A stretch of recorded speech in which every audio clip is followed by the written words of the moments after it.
Did it suddenly kick me off of the Wi-Fi? It's And I think that, then say, look, let's take So it actually gets this run model by, and use it throughout the every city. time in different this places. hasn't done this yet, so now, Instead of well, this, well, let's fake one. I'm computer illiterate, so I'll just follow along verbally because I well, they usually put it up on the But I know screen, that but sounds yeah, like you it's have on my to street. download it into a PDF or I get kicked out every time when the document's this well, I don't. big. Well, I'm not into the. It's not letting me do the Wi-Fi now. Yeah. For normal, I've been using the Wi-Fi I every time. couldn't get it into it last time either. So if you download it at home, then you don't have to. Penny Lane, with duplexes 4 years ago, 3 years ago. And So we'll see. Sure this I'm on isn't the hot close. No matter what I do, I'll be for the first time, it's kicked me out of Wi-Fi. So I think it's the guest, Okay. and then you get that. I didn't notice that come through. When did you send that through, Jared? Let me see. Oh, okay. Let me see. Let me I see didn't then. notice that come through, and I thought I was, Okay, let me see. Let me see if I can find it. It's here. If Mike sent it, town hall element. For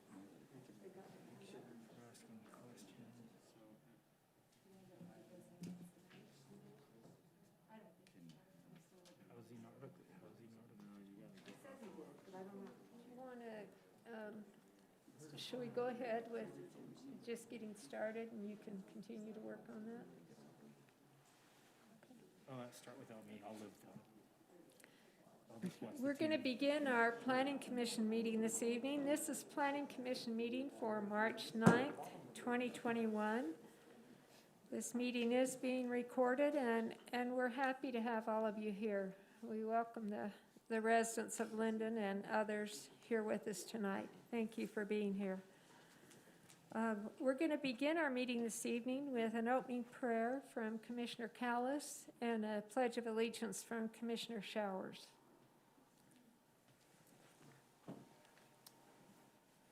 Our Father in heaven, we bow our heads before thee this day as we gather at this Planning Commission meeting for the city of Lindon and give thanks to thee for the many blessings thou hast given us. We're thankful for this day, for the moisture we've received recently. We're thankful for our beautiful community that we live in and for the residents and businesses who reside here. We pray as we meet tonight that thy spirit will be here, that all will listen and make good decisions, and that the outcomes will be the best for all that are concerned. We thank thee for the sight of the end of this pandemic, which has been plaguing us for this past year, and we pray that it will come soon. And we say this in the name of Jesus Christ. Amen. Amen. Please rise and join me in the Pledge of Allegiance. I pledge allegiance to the flag of the United States of America and to the republic for which it stands, one nation, under God, indivisible, with liberty and justice for all.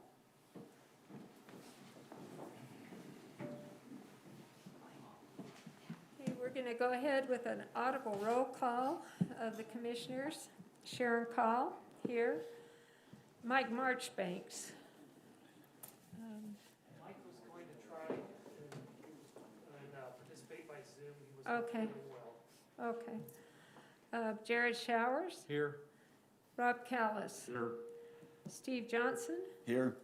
Scott Thompson. Here. And Renee Tribe, and she will be joining us in just a few minutes. So, the next item on our agenda, someday I'll be glad to not have to conduct meetings with a mask on. We're going to have an approval of the minutes. This is for February 23rd, 2021. And commissioners have received these minutes ahead of time and had a chance to review those. Are there any changes or corrections to the minutes? I didn't see any.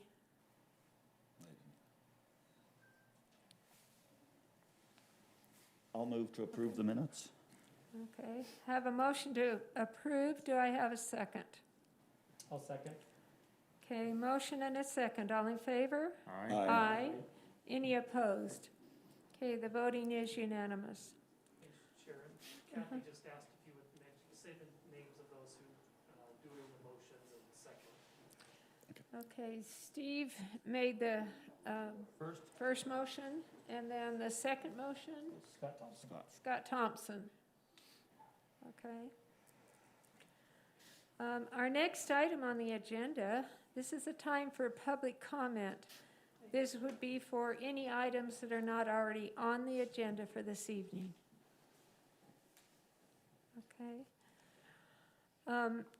Item number 4, this is an amended site plan approval. This is for Lindon Nursery at 535 North State Street. And our applicant we have is the Platts. Is there anyone here? Okay, do you want to, are you representing them? Would you like to come up to the front? And what is your name? I'm Heather. Heather Platt? Heather Platt Dodson. Okay. What did you say your last name is? Dodson? Okay, Heather Platt Dodson, our recorder is on Zoom, Dodson? so. Okay. Okay, and our presenting staff is Anders Bake, and we'll let you go ahead. Okay, thank you. Good afternoon. So this application is an amended site plan application to relocate an existing building on the Lindon Nursery property at 535 North State Street. So the Lindon Nursery is making several changes to their property, relocating their business to be closer to State Street. And so this application will move an existing building that's used as a storage building / barn. It's about 1,500 square feet, and we'll be moving that building closer to State Street. It's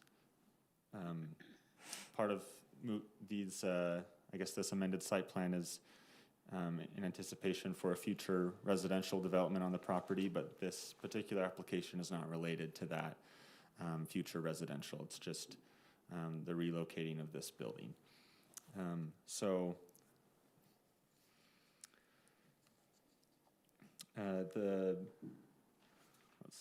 the building was previously approved in 2005 and at its current location. And at the time, the Planning Commission didn't have any issues with the building materials or the design. And attached to the staff report is a picture of the existing building. We'll go to that. So the building has a vinyl facade with windows and metal roof, and there aren't any proposed changes to the exterior of the building. And the proposed location of the building is shown on this site plan. It'll be in this area in kind of the northeast section of the property. That location meets all the building setback requirements for the commercial zone. And one item that we noted as a condition in the motion was that the building also meet setbacks from the future planned residential on that property. And it looks like from my rough measurements that it should be meeting that. But that's one of the conditions. So there aren't any proposed changes to the parking or landscaping for the property, and there aren't any required changes for those from this application. The proposed motion for this item is to approve, deny, or continue the applicant's. Okay, the motion is to approve, deny, or continue the applicant's request for amended site plan approval with the following conditions. 1, the applicant will continue to work with the building official to make all final corrections to the building plans. I'll go to that.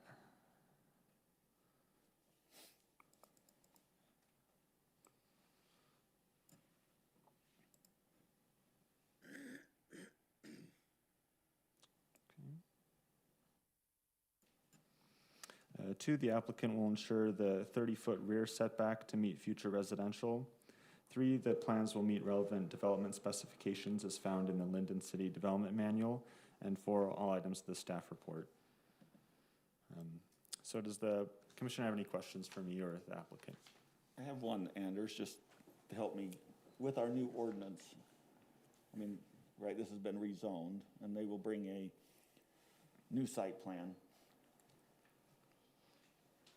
It's more procedural. At that time, right, this will become part of the new site plan. There'll be another site plan at that time that will include this commercial also.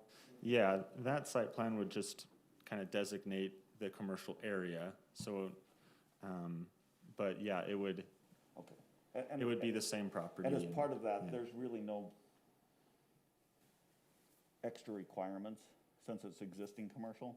That's correct. Is that correct? Okay, thank you. I just wanted that We felt clear. like this one, since this is kind of a secondary use to the Lindon Nursery commercial building, that, this was a little bit different. It didn't need to be included in the whole site plan Right, approval. but I guess what I'm saying is when it's coming, we're not gonna have a redo the commercial site plan too as part of that. It's perfect. That's correct. Okay. It looks good to me. Will this be the last thing they have to do, or do they have to bring a building plan? They will have to do So we have building plans in. As soon as they're done with this, then Phil will start reviewing those. But that won't come back here. That will not, no. So does this building need to meet the new building specifications as to finishes and things? Since it's that's up to the planning commission. We felt as staff, you'd approved it once, but those were under the, different design standards, but we felt that it was attractive but you can't approve that tonight, yes. Is this going to be set on a foundation? Will there be a foundation built and then set it on a Yes. foundation? But there's not a feeling that we need to bring it up to the current. But I guess that was kind of, goes with my question, right, is this is now part of the new, or they've changed their zone, right? I mean, I believe the city council passed a zone, so now they're in this development overlay zone.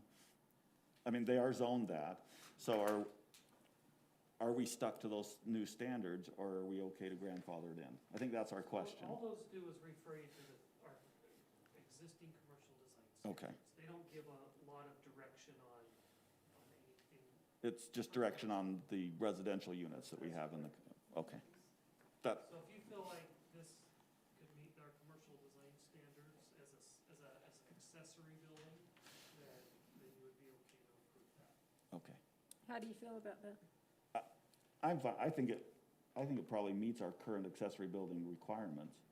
I just didn't, I know that we built some extra requirements into the residential side. And the ordinance is long enough, I don't remember whether we built anything in on the commercial side. Okay. Okay. Any other questions? And Commissioner Tribe has joined us. Any other questions or? Okay, do I have a motion for approval? I can make that motion. Okay. Might have to make it bigger here. I move to approve the applicant's request for amended site plan approval with the following conditions, listed 1 through 4. Okay.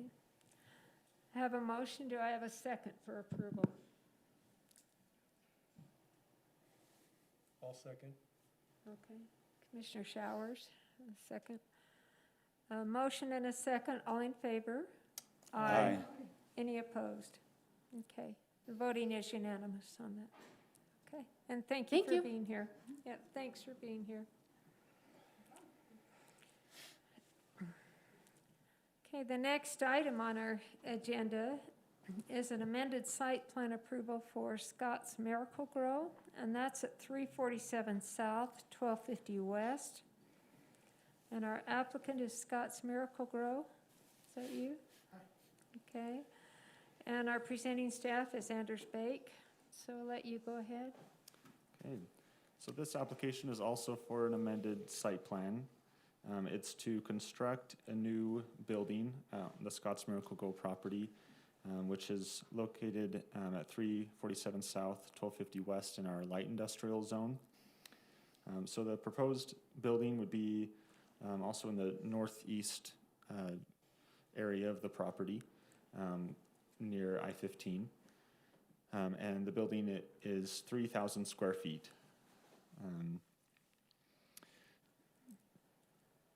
The intended use of the building would be for a storage building. The business currently uses the property for agricultural material manufacturing, and there's existing buildings and storage on the property, and this would just be an additional storage building for the existing business. So the building, I'll go to an image we have of the proposed building. So this is a colored rendering of what the building would look like. It's a metal building. The industrial section of the city code states that all exterior building materials in the light industrial zone should be an earth tone color and follow the color palette from the commercial design standards. So this page has the commercial design standards, which does include blue and gray and green, which are the colors used for the building. So the Planning Commission will have to consider how that aligns with that color palette. In addition, the light industrial section of the city code, it requires that 25% of the exterior of all buildings shall be covered with brick, decorative block, stucco, wood, or other materials as approved by the Planning Commission. But then it says except as permitted in another section of that code, and I'll go up to where it references that in the report.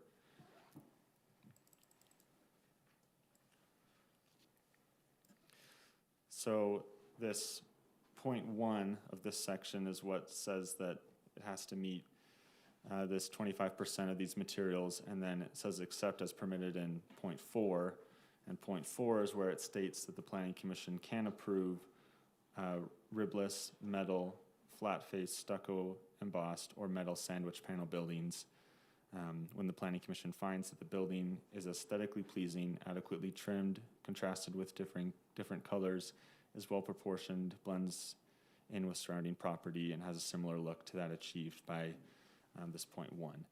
So city staff, we felt that because this building is an accessory building, it's not the main, it's a storage building, it's not the main building for this business, that it may be appropriate for the Planning Commission to approve of a metal building, which is permitted in this point 4 of the city code. The location of the building meets the setback requirements for the light industrial zone. Attached is a proposed site plan that shows the property and the location. So this is I-15, and then 1250 West is the street access for the property. So it meets all those setback requirements, and there aren't any proposed changes to the landscaping or parking, and this building wouldn't require any additional landscaping or parking.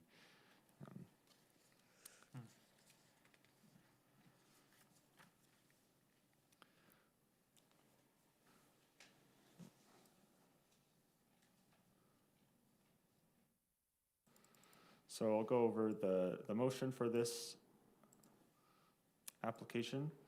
So the motion is to approve, deny, or continue the applicant's request for site plan approval with the following conditions.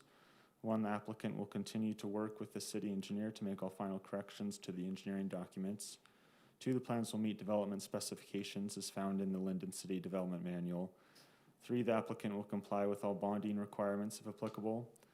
4, the building will meet all building setback requirements for the light industrial zone. 5, the proposed building will not be located within the 30-foot perpetual easement in favor of Mountain Fuel Supply Company, located along the east property line of the subject property. So there's an easement that goes along the east property line. It wasn't clear from for the site plan if it was within that easement or not. It looked like it was right about on the boundary of that easement, so we just want to clarify that it will be out of that easement area, which shouldn't be an issue. And then 6, all items of the staff report. So does the Planning Commission have any questions? I'm okay with where it's located at, with doing the metal ribless, exterior. And I think the color's okay as far as on the color palette. It is an accessory building. I did have some concerns. We did receive a letter with some concerns as far as loading and unloading of the semi-trucks and blocking neighboring businesses where they're shipping, and that needs to be kept on your own property. I don't know what your response is to that. Absolutely. There has been some instances where we blocked the entrance temporarily of our neighbors. We acknowledge that and will continue to work that and will be avoiding this. Also something that to relieve the concerns that maybe our neighbors have, this storage building is already the location used for storing material. So we are not making any new storage buildings that will take away from the loading or unloading zones. We're just building a roof and walls to protect our materials. We are not designating this as a new storage material. So this is not going to affect our loading or unloading zones. And you are working with other businesses to make sure you're not interfering with their operations? Absolutely. Okay, because that is a concern. They were fearful that adding another structure would put further limits on unloading and loading trucks. Yeah, But you're saying the structure's already there, you're just, Materials are. the yeah, material is already there. I'm just building a structure to protect the material. okay. So that should help rather than cause Correct. more problems. Correct. Commissioner Okay. Call. Uh-huh. We've recently worked with Bashar on some other enforcement stuff over there as well, and he's been really on top of things. So Great. I drove down there yesterday, didn't see any issues in the cul-de-sac, so he's been very good to help take care of some of those things. Thank you. It's good to know. Thank Thank you. I don't have any other concerns. This is just a wild thought. I guess I think fertilizer and I think possible explosions and close to the freeway. But I don't know if, I'm assuming it meets all the hazard standards and stuff. The safety stuff. As far as that Absolutely. goes. Actually, Commissioner, we do not have any hazardous material on site. We have a lot of organic fertilizers that are composted, and we have some chemical fertilizers, but none of them is an explosion hazard. Perfect. That was the only thing that came to my mind. That's Thank you. Okay. Go ahead, Rob. Could you go on Google Earth and pull up the existing site? Yeah, we have. One of the concerns I had is we recently, a few weeks ago, made Holiday Oil change the color of their roof because it did not follow the city's palette colors. This is not really following the palettes that we have outlined. Is there something about the blue that you have chosen?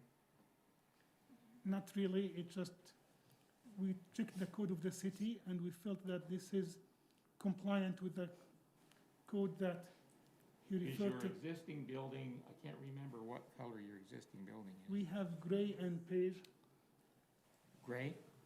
some gray and some very light brown. Oh, okay. So we felt that this goes with that. So Rob, if that were a different shade of blue, do you Yeah, think but I that don't would see be more that, in I don't see compliance? that it's a different shade, I don't see that's an option in their color the manufacturer doesn't offer that color in a lighter blue, it doesn't appear. Yeah. I was just wondering if they would ever consider something that was closer to one of our colors in our palette, maybe a tan or a brown or something that would be closer to our palette. We can consider painting it, given that the lead time for these buildings is about 16 weeks. So it is in order, but we can consider painting it if that will please the, You can order it custom painted? Is that what you're saying? we'll have to paint it on site because Oh, well, I hate to see you go to that expense if you could just order it in the color that would fit the palette.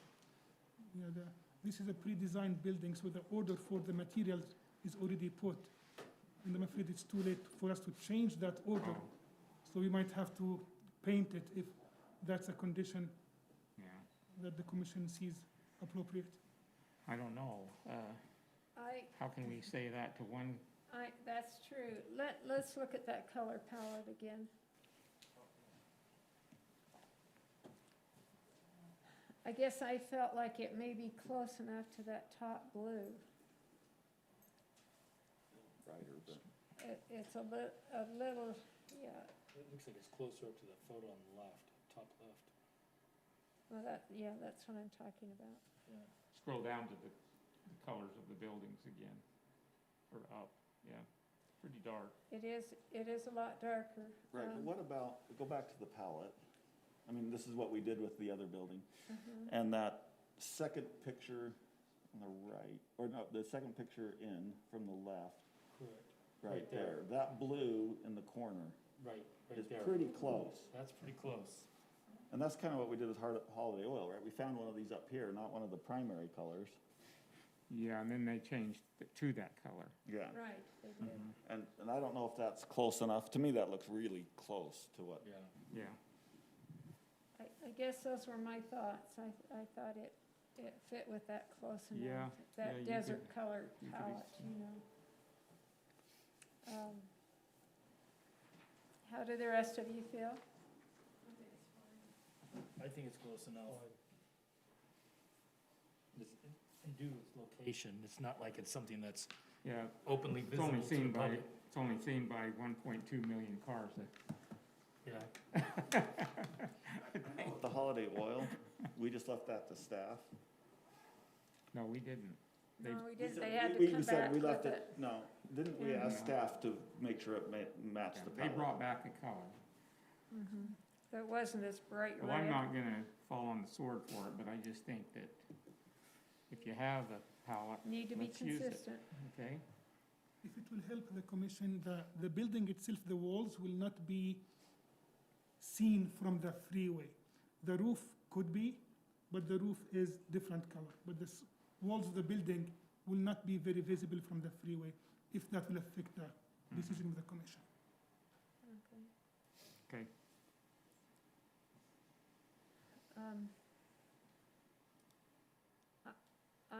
I feel okay about it in that location, and I think it's close enough.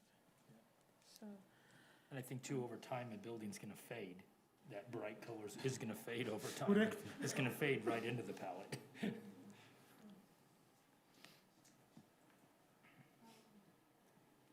any other concerns or discussion? Do we have a motion on it? I'll make the motion. Okay.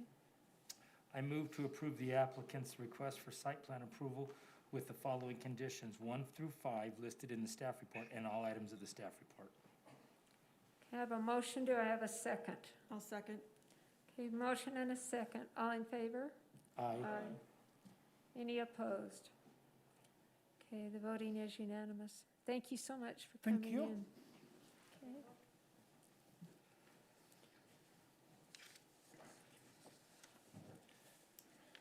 Okay, the next item on our agenda, and I would assume that's why many of you are here. This is a public hearing. We're going to go ahead and open the public hearing, and then we'll introduce this item. Do I have a motion to open a public hearing? So moved. Okay, do I have a second? Okay, motion and a second. All in favor? Aye. Any opposed? Okay, the voting is unanimous. Item number 6 is a public hearing. It's a zoning map and general plan street master plan amendments. This is at approximately 550 North State Street. Our applicant is Elwood Holdings and Rhino Realty, LLC, and our presenting staff is Michael Florence. Do we have the representatives from the company here? Yes, Okay, is that the two of you, or? and we have guest speakers from Lowbook and Brighton Homes and the traffic engineer. Okay, how do you want to handle that? Do you want them all here in front, I or? think they kind of have an order set up. They've Okay. got their own presentation and Okay. things, so. And what So we it will might be do. good for them to announce their names as they get up for Kathy. so. Okay, and what we will do on this, we will have our staff make a presentation. Then we will have the developers and Lowbook, who's here representing them. We'll let them provide their information. Then we will open it up for public comment, but we'll go to that point of having those first two presentations. And just one item, I just want to give a very brief overview right now and let them go into their presentation. Then I have some additional items that I'd like to go over before we go into the public hearing. Now, that's great. Mike, can I ask one question real quick, just Yes. before we go on? To me, this seems like 3 different issues, and there should be 3 different motions. We're doing a general plan amendment, and we're doing 2 different commercial zone changes. Yeah. I just have a little problem lumping it all into maybe one motion. So Because there are 3 issues, maybe. So I put 2 motions in your staff report. The first motion covers both the 2 zone changes, and then the second motion covers the general plan amendment. Okay. I just couldn't see where there could be issues with either one of the zone changes possibly That's right. versus lumping them And you could together. break out the 2 zone changes if you'd like. Okay, thank you. That was just my clarification. Yeah. Okay. Okay. Go ahead. Yeah, so we're here this evening for, like we just said, some zone change, 2 proposals for a zone change and a general plan amendment.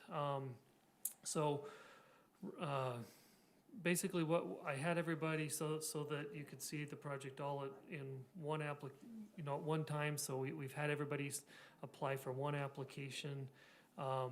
So there's a proposal to rezone 1.9 acres in this area, the north part of the property, from commercial general to commercial general A for the Lowbook sales expansion, dealership expansion.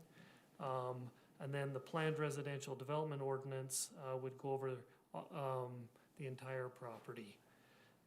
So that's what, under that planned residential development ordinance, that's what would allow the residential on the back of the property because of the commercial along State Street, along the frontages. Here's the site plan that is being proposed for the project. Again, Lowbook Sales is proposing to rezone this portion for the car dealership expansion, and then Elwood Holdings is proposing 3 commercial buildings along State Street, and then Brighton Homes is proposing the 77 lot subdivision in the back. So, most people, everyone's familiar, I think, with the city passed this planned residential development overlay zoning ordinance in August of 2020. We worked for about 6 months on that ordinance. As part of this proposal, it's required that a concept plan be provided to the city, building elevations and renderings of the subject site. Again, we made 2 motions on that. The second item is for the general plan amendment. The Lindon City Street Master Plan map shows 570 connecting from Locust Avenue to State Street. Currently, 570 terminates in this area right here. So the applicants are petitioning to amend this general plan map to include a cul-de-sac here at the end of 570 North, and then create this internal public street within the development. So I'm gonna turn the time over to the applicants, and then I'll go through the remaining items of the staff report. Okay. And if you'd state your name, so our recorder can get that. My name is Steve Tobias with Keller Williams South Valley Realty. I reside at 1238 West Jordan River Drive in South Jordan. Good evening, I'm Patria Maroff, also with Keller Williams South Valley, and I reside at 3487 North, 150 West in Lehigh, Utah. Thank you. So we're the original realtors that have been part of this project for 4 years. But tonight we're presenting on behalf of Elwood Holdings, Infinite Real Estate, Low Book Sales, Brighton Homes, and Rhino Realty is the same as Low Book, in case, just to clarify, but anyway. As was mentioned, the entire 13 and a half acres right now is zoned for general commercial, which allows uses, a myriad of commercial uses, including things like bowling alley or grocery store or even a convention center. But the trapezoid shape of this deep piece lends some challenges to developing all of it into commercial. And when we met with the neighbors, there were really two things that came out of our meetings. Number one is they said, we don't want any commercial traffic coming into our residential neighborhood. And whatever does get developed there, we'd like to have something that has lower impact to us, because we've been here for 15 years. And so our next slide. So again, Mike, and I wanted to compliment your staff, and Mike has put in a ton of work in this project and actually created an entire ordinance that even allows us to be talking about this tonight, so we appreciate his efforts. But in the general plan street amendment, as he mentioned before, the 570 North Street goes all the way through to State Street, and the amendment would be that 570 North Street terminates, becomes a cul-de-sac for the neighboring homes, and then we have an interior project road that connects State Street over to 500 North Street. And then the rezone request that we already had mentioned, the 1.96 acres general commercial, allowing the use of A, which is the sales of vehicles, to Low Book's new truck depot. And then 7.58 acres is rezoned to a PRD overlay with 73 townhomes and four 1/4 acre lots. And also part of that is another 3.9 acres of commercial use. Next slide. So this just shows our current street plan, where 570 is planned to go straight through over to State Street. Next. This shows our plan amendment, where we're terminating in the far right-hand corner of this slide. We're creating a terminal cul-de-sac with 4 residential homes. And then the balance of the property then is being accessed from the Udot approved access on State Street. And then it provides access to those 3 immediate commercial properties. You'll notice that Low Book Sales is being accessed from their own sales lot. It's not being accessed from the balance of the project. So that also reduces traffic to this. But as you come into the project off of State Street, you can access the commercial paths, and then as you travel east, you can go circularly around the townhome project and then back out down to the south, exits out onto 500 North. And so that would be the proposed street plan amendment. Next slide, please. So again, we're showing the 7.58 acres allowing the development of townhomes. And then you've got 3.9 acres of commercial, which is three buildings that you see immediately off of State Street. And then we've got this little proposed future office near 500 North. And so that's part of that. And then we have CGA designation for the 1.9 acres for Lowbrook.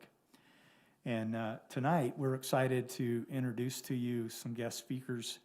We have Dave Nielsen, who's the CEO of Lowbrook Sales.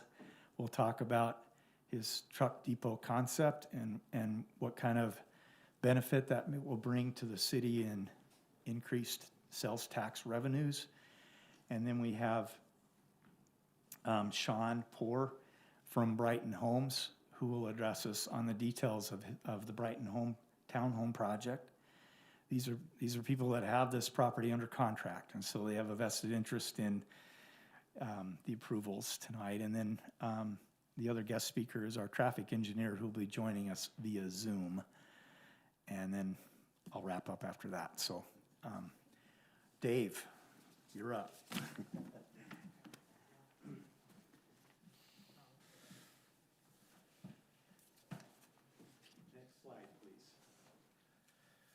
Thanks for setting the time aside for us. So a little history. We've been in business since 1996, so about 25 years. I started the company, and we currently employ, about 100, 120 people. So we have about 120 people that are employed by us. We're well capitalized. I haven't tried to be the biggest. I've just tried to be fiscal, and so all of our inventory is paid for. We've really enjoyed being here in Lindon. In fact, I sat here in this very chamber in 2005 to get approval for this original location that we built, and we've really enjoyed being part of the community here. So the last time I was here was 2005, a long time ago, I guess. So we've been in Lindon now for 16 years, and we did a study, and we'd always stocked a couple of trucks, a row or so, and we decided that there was a huge demand for trucks. So we decided to rebrand our Lindon facility, because we have a dealership in Salt Lake City as well. We decided to rebrand it as the Lowbrook Sales Truck Depot and only sell trucks. Now, what that means, from a sales tax standpoint, the average price of a car, so Chaz Felt, who's behind me, he's our CFO, he's been with me for 20 years. And so I had him look at about 1,000 transactions of trucks and 1,000 transactions of cars, so I could get a pretty good average of what an average car and an average truck sells for. An average car sells for just under $15,000, $14,770, and an average truck sells for $35,674, so about $35,500 roughly for an average truck. So what that means from a sales tax standpoint, just currently not changing anything. Last month we sold 100 trucks out of that store, so we just used a round number of 100 for illustrating this. The old model where we sold cars, we would have generated $107,000 in sales tax revenue, total gross sales tax revenue. I'm not quite sure what percentage goes to the city and where it goes to the state, but I'm just giving you the total sales tax revenue. And then last month we sold 100 trucks with an average price of $35.5 roughly, so we brought in $258,000 and some change in sales tax revenue. So you look at that, that's pretty significant. The same amount of transactions, but the sales tax revenue more than doubled. So with our biggest problem we have, trucks take up a lot more space than cars, and we have limited space there. And the truck depot model's taken off a lot better than we thought. The demand has been really high for these trucks. And our whole model with low book sales has always been to not make a ton of money on a car. That's why we came up with the name low book sales. We were always trying to sell things closer to the low blue book than the high blue book value. And so our model's always been a one price store. We don't sell salvage title vehicles. We don't sell frame damage and flood damage and those type of vehicles. Every car we sell, we certify. We put it through our full service department and certify it. We give every car we sell, every vehicle has a free 45-day warranty. And everyone has 7 days to bring the car back if they don't like it. So we're a very customer-centric business model, hence 25 years in business as an independent dealer. With I think the average life expectancy of an independent dealer is like 5 years. So you know, we love this community. We love the values of this community. We have a lot of our people that work at the Lindon store that live close by, that are part of the community. The other thing that the truck model has done is it's enabled us to pay a little bit better sales commission to the salesperson because there's a little bit more margin in a truck than a car. So our morale's a lot higher. We've got a lot of our own salespeople that have been with us for a number of years that have gone out and bought homes in the community and, you know, really grown some roots here. So if I could say anything, I couldn't say one bad thing about Lindon. We've really enjoyed being here. It's been a wonderful experience. We'd love to stay, but we have a problem. And that problem is we're out of space. So we understand that you don't want to zone 1 million car dealerships up and down State Street. We understand that. We're just asking that since it's continuous to our existing location, since we've been here for 16 years, been a great, I think, asset to the community. We keep our landscaping up, snow removed. You know, we have, everything's always parked clean. We don't have garbage out on the lot. I believe we have a standard that's much higher than a typical independent dealer, more probably like a new car dealer image, and capitalize more like a new car dealer than a used car dealer. So although we are an independent, I would say we act more like a new car dealer, you know, with a full service department and the type of facility that we have. But we really are desperately in need of more space. And so that's what we decided to do is reach out to see if we could acquire the adjacent property. And by doing that, and this is all just guesses, everything is based on inventory. When you're selling things, if we have more inventory, of course we're going to sell more inventory. So then I was asked, well, how many more trucks do you think you'll sell? To be honest, I don't know. But I think with that much, you know, parking, looking at the site plan, I think we could sell 50 more a month. So in this presentation, on the far right column, we just do kind of a what if. So what if we got the extra acreage, improved it, and kept it landscaped consistently with like our others, so it looks very classy and looks, like one location. Then we'd have sales tax revenue of $387,954 in a month.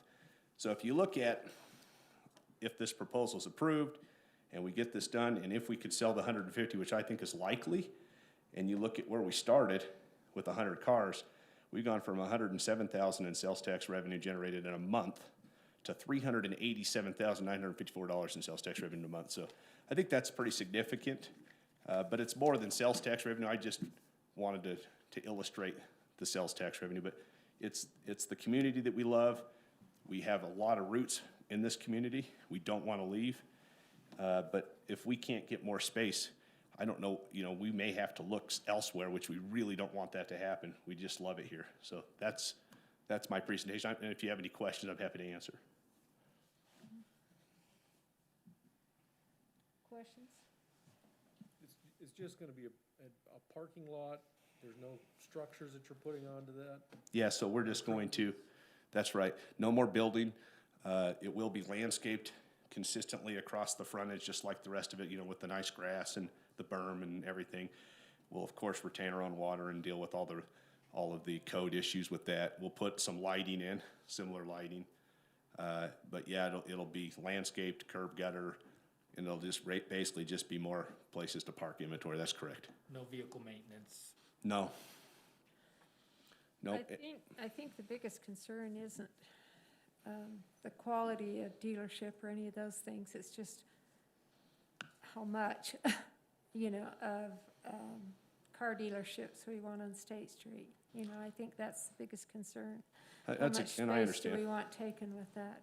Well, again, you're not really, giving another license out. You're just letting somebody who's spent 16 years investing in your community expand. So that's different, I think, than someone else coming in and allowing another licensed dealer here. But I do understand the concern.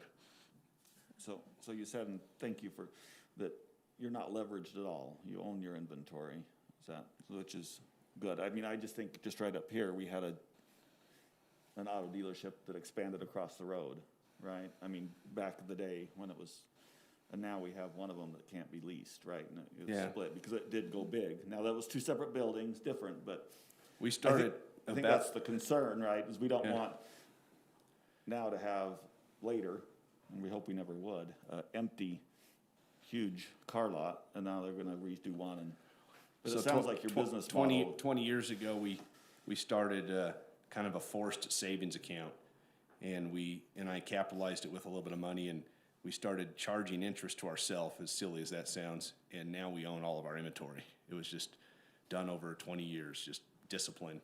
But yeah, we don't have a problem with that, with capital and leverage or anything like that. In fact, our other site, is 7 years away from being paid for. So, but anyway, I understand that, we don't want a million car dealerships up and down State Street. I know how Lindon's laid out. I remember dealing with this back in 2005. There's limited State Street space the way it's shaped. Right. And so, you guys want to have diversity, and I get it. And I probably would want the same thing. But again, just to highlight, we're not asking you to license another car dealer. We're just asking you to help someone who's invested heavily in the community continue to stay here. Are you planning to merge the lots, or are you going to leave that as a separate lot? No. So if you ever want to downsize, that lot's available for commercial development? I'm not going to merge because I have to get financing on it. I have to keep it as a separate parcel. Okay. But I don't plan on merging them in together. But as far as the way it will appear, it will look like one piece. Yeah, I'm going to connect it all. Everything will be continuous. Does that answer that question? Yeah, just wanted to see if you did, later on, if you had to downsize, it's a really simple process to Yeah, I mean, sell that lot. I started the business when I was 19, so I'm 45. Been doing it a while, but someday maybe I'll want to retire, and who knows? Maybe there'll be an Olive Garden there. I don't know. But as far as traffic's concerned, and who knows? Maybe this company goes on beyond me. Maybe my sons get involved, and maybe it goes on for another. Who knows? You never know what the future holds. I don't plan on stopping anytime soon. I've got another 30 years left in me. 20, 30 years, easy. But car dealerships, the interesting thing about them, they generate more sales tax revenue than any other business. They're number one. And the traffic is quite low when you consider the amount of sales tax revenue that's generated as opposed to a restaurant or other types of retail use that generate huge amounts of traffic in and out, in and out, in and out. There's not a lot of people that come in and out. I mean, when I say not a lot, I mean maybe 20 or 30 people, 40 people a day. Compare that to a gas station or a restaurant or any other use. I would think that the residents around, I know when we first came here, that was a huge concern, and I think we've done a pretty good job at doing our best to get along good with the community and the homeowners and keep the test drives from going, making sure they're not going into the neighborhoods and, trying to keep the landscaping beautified. And we invest heavily in that, and we hope that everyone has recognized those efforts, 16 years of landscape maintenance, and we've really tried to keep the facility looking top notch, and I hope that people can recognize that. Right. Just a question, if we were to say, and I'm not saying this would be the way it was, but if we were to say, we're okay with an expansion of 1 acre, but 2 acres would still like to preserve some of that commercial frontage. So that's Where would you be at with that? well, that's a great question. We originally thought maybe we could take an acre. So that was our Yeah, 'cause that's initial. what we originally thought. Yeah, so that's what we thought about is, and so by the time we looked at how much we have to set aside for water retainage and retention ponds and curb and gutter and landscaping, and all of a sudden you look at what's left for cars and you're just going, it's just not gonna do it. So it would be, if we could do it for an acre, I would. It'd save me money. I'd only have to buy an acre. I'd prefer to only have to buy an acre, but it just won't work. We need the 1.9 acres to do what we're trying to do, and really we could use more, but that seems to be adequate. Okay, okay. But we did initially go down that road and thought maybe that would work. And there's just a lot of things you have to comply with by the time you put the landscaping in and the curb and the gutter and all the different things you have to do, and the water retention, and by the time you do that, you end up chewing quite a bit of that space up to keep Okay. up with the code. Okay. And if we were to only approve part of that, would that be a situation where you would feel like you may have to relocate, or? Well, I don't wanna come in here and threaten, Right. that we're gonna leave. The reality is, we have to do what's best for our company. Right, And I do have other cities that have reached out to me and have made, just, hey, we could probably give you some tax incentives. Have you ever thought about opening up here? We're one of the top selling independent dealers in the state. And, I mean, our sales are, between the two locations, we're over $100 million a year in sales. We're not the biggest company, but we're big enough where I think that other cities would love to have us there. sure. We don't want to leave Lindon. So, I mean, I'm not going to threaten. I'm just going to tell you, we'd love to stay here, and we're trying to find a way to stay here. So we're here to petition a way to stay here. Okay. Well, I appreciate that. I appreciate your business. We appreciate you guys a lot. This is a great place. And, you think about what's going on in the world and how crazy things have gotten. And we come in here and they start the meeting out with a prayer, and we stand up and we put our hand over our heart and we pledge allegiance to the flag. That's what I like. This is Right. Lindon. This is awesome. I wish that the rest of the country would stay true to the values of America. So I can't say anything bad about Lindon. It's an amazing place. Right, okay. Do you have any other questions? Yeah, I just had one from Mike. So how does it, like Steve said, this sort of seems like a totally separate issue. So how's this tie in? Do we have to approve the other stuff to have low book sales, or how's that tie in? It almost seems like a separate issue, but. Right. Yeah, so, Because I was just gonna say, I'm reading the development overlay zone, and the overlay zone says it's only CG, and that no other zone is, which doesn't really kill this project, because we can zone this part CGA, right? And then this part can be part of the development overlay, but as I'm reading the ordinance, I think, that's why I'm saying, I think these are two different, 17.76. CGA is a subsection of the general commercial zone. So, I mean, it's still, it's its own zone, but it's currently zoned commercial general. And so that's why, we included all the applications at once. Okay. It's up to you. If you struggle feel with- like it's separate, then, I feel like it's separate, but that's really not, I don't think it begs the issue, other than making sure we build some of those other buildings, which I think is an issue when this all anyway. started out, it was all general commercial. So, Right, but then as I read through it, if we make it the overlay first, then I think it would preclude CGA, the way I read the ordinance, because it says no other, except for that's developed in CG. But we could zone this separately, but then I think it excludes it from the overlay. That's my reading of the ordinance. yeah, I don't know. I'd have to look into that further. I wasn't prepared to discuss that tonight. That's why I just say it's probably 3 issues versus 2. Yeah. Okay, Yeah, because I'd like, this sounds like a real benefit to the city. And I don't want to, this one, I want to say yes to, but then I don't want to be firmly tied to the other one. That's what I mean, so they're two separate. To me, I mean, maybe I'm not understanding correctly, but I see your point, but. So what you're saying, though, we could separate those out if we decided. If you we did, I wanted to. think you've just gotta remember what led us to this. It was making sure you've had the 300 feet of commercial frontage, and that's what gets them the housing on the back. I'd have to look into that more to see if that is the commercial general A is that much different than the commercial general under our ordinance. And I guess Okay. when you talk about your 300 feet, the proposal tonight is they cut into that 300 feet for one unit. I mean, what's the logic? Why are we trying to do that? But I guess that'll come You'll have to later. ask that. They'll have to come later. Why are we trying to cut into that 300 feet, which is cutting into your car lot piece, so. Well, that'll come out later, so. Okay. Okay. If I have there, another question. okay, go ahead.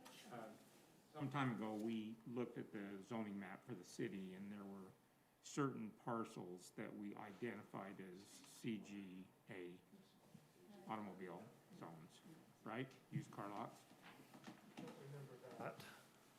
Don't you remember that when we looked at that? We did, yeah, we did, and And before my designated time. certain Yeah. parcels for that. We Yeah, didn't we- want to we go had- beyond that. There were a lot of applications for used car lots. And we decided, okay, let's set certain parcels aside, and that's where used car lots can be. So with this expansion of this one, does that affect others that we eliminate, or are we just growing? So all that the commercial general A zone says for car dealerships, we have a separate car dealership ordinance under general commercial A, and it says you have to have a minimum 1 acre. So Yeah. it doesn't set certain parcels aside and say Right. they go here, it just says you have to have a minimum 1 acre. I'm confident we had that discussion, though. Yeah, I think what he's saying, though, is that some of these other parcels that were said, this is where a used car lot could go. Some of those other parcels, could that be pulled back if we add acreage onto You this don't one? have anything identified in your zoning We saying. did it as a result of I think the with the community voices. Right, and I think what we did was the ordinance, and then we said, show us a map of what this ordinance could apply to. But I don't think there was ever saying, and thus these are approved. It's just showing us what could be. But just like any zone amendment, It was a right? little They bit have to more come before definite us than that, to request a zone change. I mean, There's a lot of properties that are 1 acre along State Street that But could be there were certain dealerships. places that were designated as, But that's not in your zoning, so that doesn't No. apply. okay. It was more for planning. It's probably a discussion point and stuff, but So are you saying that if 3 more used car dealers came in, we could consider them? you could, yes. Or we can deny it. Or we could Yeah, de- but- we could not. Maybe for next meeting, we could have Kathy research that or somebody, because there was something more definite discussed than that. I remember that too. Before my time. Yeah, I think it was Okay. before most I people. don't- that might have been before my time It would be too. before my time, so I don't. Okay. If there's no other questions, then we'll go ahead and have the next representative. Okay. Thank you. For your time. Thanks a lot, David. I'm now next going to introduce to you Brighton Homes. Are any of you familiar with Brighton Homes? Just looking at a lot of their sample housing. Gotcha. Okay. I personally have sold Brighton Homes in my residential business, and I'm always thrilled when I have an opportunity to sell a Brighton home. The experience from beginning to end is top quality, not just with what they build, but with the integrity of the company as a whole. And so the opportunity, and Brighton Homes is all over Utah. He'll tell a little bit more about it. They've built 3,700 homes. But they do have more going on in certain communities. And particularly, my most recent experience with Brighton Homes was in North Salt Lake. And it was a new enough community, it's where their new corporate offices are, that I had some questions and I called the city planner. Sherry, and discussed Brighton Homes with them. And she could say nothing but amazing, glowing things, which I'd never heard that at that extent. She didn't just answer my questions, but she discussed how much she appreciated having Brighton Homes be a part of North Salt Lake City. And so that was just really, really reassuring.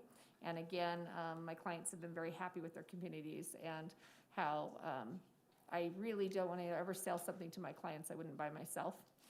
And it's been a proud experience to sell Brighton Homes. So I'm going to turn it over to Sean Poor to take over, and he's going to tell you more about Brighton Homes.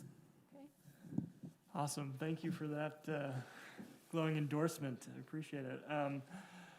So yeah, you guys, you're probably not super familiar with Brighton Homes, and the reason for that is we've primarily been a Salt Lake Davis County builder up until recently. So our bread and butter up there has been sites just like this one that are infill sites in more established communities up there. But we recently decided to branch out and open up an office in Utah County, and so we have a couple guys that are working down in Provo. We've got a satellite office there and a lot of projects that we're working on down here. And we're really excited about this opportunity in Lindon, because even being up northern Wasatch Front builder, there's certain communities that have really good reputations that builders are just familiar with, and Lindon is one of them. And so when this opportunity to build in Lindon came up, we thought would be a great opportunity for us to get into the market, and in a city that has such a great reputation, that the residents love living there. There's high demand there. It's all around, it's got a good reputation. And so, and along with that, this site is right up our alley as far as an infill site, and dealing with the challenges of that is something that we're very accustomed to, and is something we do more often than stuff out in the fringes of the suburbs. Our product that we've got here, it looks like he's got it showing up here.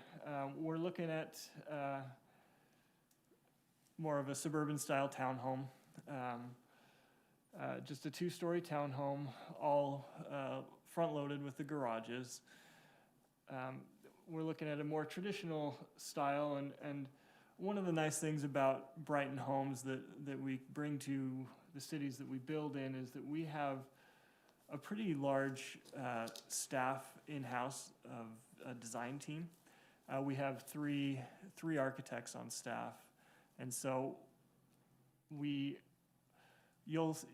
not like the typical builder where we cookie cutter our same plans constantly. Anytime we build a townhome community, it's rare that we even do the same plans that we've done previously, and then that will be the case here. We're looking at a new product line that we're trying to fit into the character of Lindon and the needs of the residents or future residents of Lindon.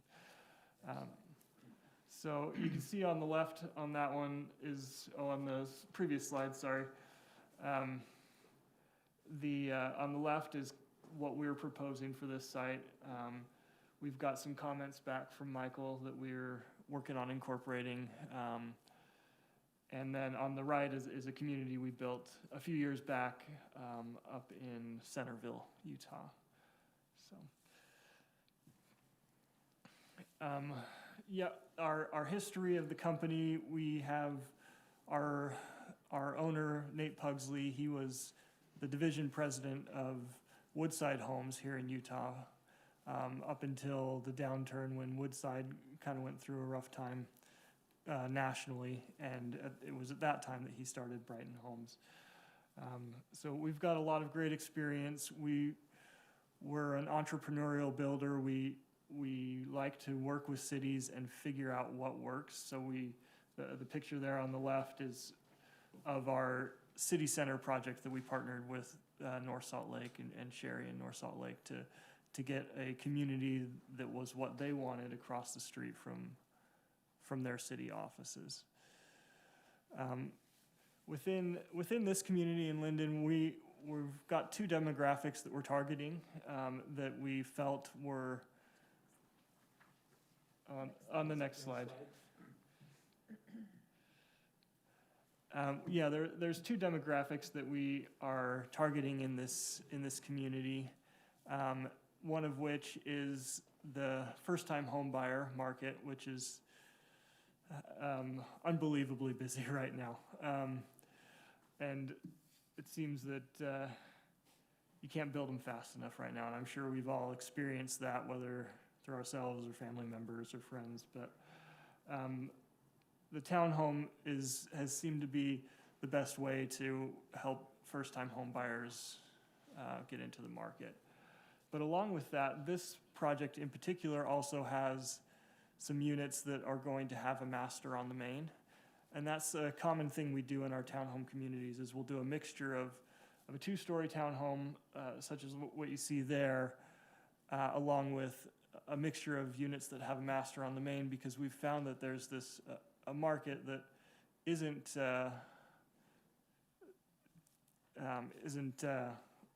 helped find a product, and it is the move down market. And so we get a lot of people that are looking to, their kids have moved out of the house, they've got too much space, they don't want to have to deal with a yard, and so townhome community really lends itself to that. And so whenever you're able to create a townhome with a master on the main, our interest on those types of units is really high as well. So we have some of those units. This project here on the left is another one in North Salt Lake. That's a rear-loaded, more of a daybreak style townhome, like what you'd see out there. As far as the community features go, we've been working closely with Michael to see what the city likes to see in the community features. We've got consolidated open space along with some walking paths throughout the site. One thing that we are working for is private backyards on all the units.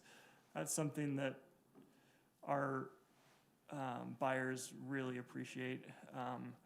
A lot of people with pets give them a place they can let their pet out, and so as to not create a mess for other residents, and then private places for their kids to play where they can keep closer eye on them. And so as a trade-off for maybe a trail or just common open space, we're hoping to integrate a little bit of both. We also planned on a tot lot on the site, kind of centered in the middle, because the majority are the first-time home buyers, so we're expecting a good amount of young children in the community. Within the units, we have large master suites. Each one has separate tub shower in the master bath, islands. We always put islands in the kitchens versus peninsulas. We try and pride ourselves in being at the high end of what you'd see in that product line. And let's go to the next slide here. What are the price points? So we're looking at $350 to $450. The higher end will be the master on the main units are bigger, and then there's I think we've got 3 different floor plans that we're looking at within the community right now. And so the master on the main unit being on the high end, and the more traditional 3 bedrooms on the upper floor on the lower end. What are the square footage measurements on those? Yeah, let's take a look at the next slide. So we anticipate having basements, which in townhome communities are always a big plus whenever you can get them, because when you're in a townhome, storage space is hard to come by. And so we do have basements in all of them. Your finished square feet above ground for the master on the main is 1665. Unit type 2, 1585, that's kind of our middle of the road unit. With the way that the site's laying out, we've come up with a product that kind of interlocks with itself, so that every other unit has a master on the main. And just has to do with the nature of the site and one of the things that Brighton is able to do with our in-house staff. And then the smallest unit, 1,400 finished square feet, all of which are over 2,000 with, if you include the basement. So, you can go to the next slide. Yeah. Slide up, go back to your other slide there, 2 up. There you go. I think you might have gone over. Yeah, and it looks like I kind of jumped the gun and went over a few of these things already, but yeah, the biggest thing that cities like about working with us, people like Sherry and North Salt Lake, is our flexibility that is created by our in-house design staff. And that we're not just stuck to our typical product line that we need to make all of every unique site fit into our product lines, and so.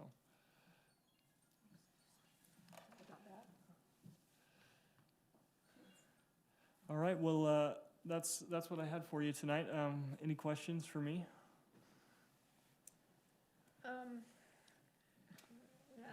It looks like a very, very nice product. And I'm sure we'll get into some of these things later as far as our ordinance requiring 2 different architectural styles. Yeah, and I've And, been talking with Michael about that. And that is more than just 4 plexus or 6 plexus and paint, you know. Yeah, So- yeah, and that I have been talking with Michael about that, and it's something our architectural staff is working on right now, getting those. Okay. Is there a reason why the northwest building can't be a 4-plex rather than a 5-plex? I mean, because that's the one that's cutting into our setback of, it's supposed to be commercial 300 feet. Right up there, and you're referring to as a residential hatch mark. You're cutting into the 300 feet that's required by the ordinance. Yeah, so the thinking in this was to do more of a land swap between the commercial and the residential, where we take a little bit from the commercial and then give a little bit back to the commercial in another location due to the odd shape of the site. Those odd triangle corners make it difficult for both the commercial and the residential in different areas. And so we noticed that there was precedent to doing something similar, and we were hoping that we could do something similar here. But that's not a make or break for you when this finally comes back for approval. If we say, no, you got to comply with that 300 feet. Yeah, and we're. Because I see you already have a 4-unit design. Yeah, no, it wouldn't be a matter of design that would hold us So back. along that It's just. same question, it's 7.589 acres, and the ordinance says 10 per unit, 10 per acre or less. Mhm. So no rounding up, has to be rounding down. My math says means maximum 75 units, which would include the 4 lots. Mhm. So you're over by 2 with this plan, right? 73 plus 4 is 77, and we should be at 75. So I'm just saying too, is that a problem? Is that gonna, losing 2 units, is that gonna kill your project? Yeah, that's hard to say offhand. We'd have to. You would have to comply with that ordinance, and Right. it does have to be under that 10. So Yeah. So that's just one thing, to me, that problem's gonna go away, because we've gotta drop 2 units in order for this to comply with the ordinance. Okay. Yeah, and if we had to, that would be the logical place to drop them. Yeah, you drop 2 of those or something, so that. Yeah. So we'll have to take, as far as it killing the project or whatnot, we'd have to take a closer look at our numbers and due to the early stages we are in the process, we've still got a lot of sharpening to do of our pencil. Okay, yeah, that's just one thing I have noticed, the plans come, people do tend to round up, but the ordinance is 10 or less. And so Okay, you yeah. can't round up, because then it will exceed the ordinance. You're gonna have Okay. to. And I am aware of the exchange for the commercial hatch down at the bottom, but the reality of that is, that's accessing, that area you're saying is suddenly commercial, it's really access to your residential. So it's really hard to say that you're gonna put a commercial building there, because it's right in the middle of the road. So it's more of a residential access rather than a true exchange for what was going on up north. Right, yeah, I see what you're saying there. Okay. Well, it's, you know, it's a very nice, and I looked at a lot of your site things of what you've done. My biggest concerns would be, and of course this would come into play on the site plan, but it would also affect it when we would approve any kind of zone change also. And that's just, you know, that discrepancy of how many units per acre, and the 300-foot setback that was already mentioned. And then I think in our staff report too, they also mentioned the open space, and maybe Mike's going to cover that. And then we also mentioned the architectural, that there has to be 2 different architectural styles, and that wouldn't be just paint and the numbers in a unit. Right. So, And I think they meet that with the having single family and townhomes. They would meet that 2 building types. So, But but they would have to provide when they come back for site plan approval, how the buildings architecturally are different. that's what I'm talking about with that, yeah. the other question I think was brought up in the staff report, and I'm assuming this, is the frontage road there not being within the 300 feet? If that's a problem at all, or with the way the driveways come? So it was with this, That's what- okay. private drive, yes. So what our ordinance says is if you're going to have public utilities in there, then that street has to be public so that we have enough space to maintain those utilities. And so, you know, this needs to be widened or brought to a public standard, or, you know, or these units turned on so that they are fronting that public street. And my other question with this, I know it meets, according to the staff report, the parking requirements. I only see off-site parking in the one little place, the rest is road parking. That whole big long line of townhomes are facing each other, so there'll be 0 parking, or else you'll be parking in front of someone's driveway, right? So you've got 2 here, 2 there, 2 there, Okay, maybe. 2 okay, so there. they're all So you've got 12 along the Okay. street there. Those I didn't see, I guess being the same color, they didn't stand out as parking Yeah. spots. That makes me feel so much better, because I'm like, if the only off-site parking is down here, Yeah, that they're creates quite required to a have problem. 19 stalls off-site, 19 stalls plus, plus the street 2 on the parking, which would be- driveways and 2 garages, yes. okay. And there's gonna be more tweaking to this, obviously. absolutely, I mean, yeah. there is a topography study that they're following, and Boyd Priest is listening in. He's the civil engineer that's been working on this overall project with us for 4 years, and so he and Mike know each other well. So obviously, there's more tweaking that's gonna need to be going on. This isn't what you're approving today. All right. This is just It's an a idea. conceptual idea. I do have to say, I've been pushing for being able to have infill of these 1/4-acre lots throughout the city. So this would be an excellent chance to see how it works. You know, on that point, I think to see what we get with a 1/4-acre lot. Because I think there's been some angst about that. And I'm assuming that green space, is that a walkway between the cul-de-sac? That is, I believe it is a connecting sidewalk. Just a connecting sidewalk? There's in some utilities that need to connect between the 2, which is where that was born. But there is a connecting sidewalk that goes through. Okay, I was just curious, and the reason for that is utility easements? Yeah. Did you do any consideration or rough idea of, what if the master plan, we complete the master plan? What if we complete the master plan? Is it still doable for you? Did you guys even look at that, or you just assume we're gonna abandon the master plan? As far as the road? As far as the road coming through, as far as 570 going in and tying into 550, I can address that because they've come in later in the game. okay?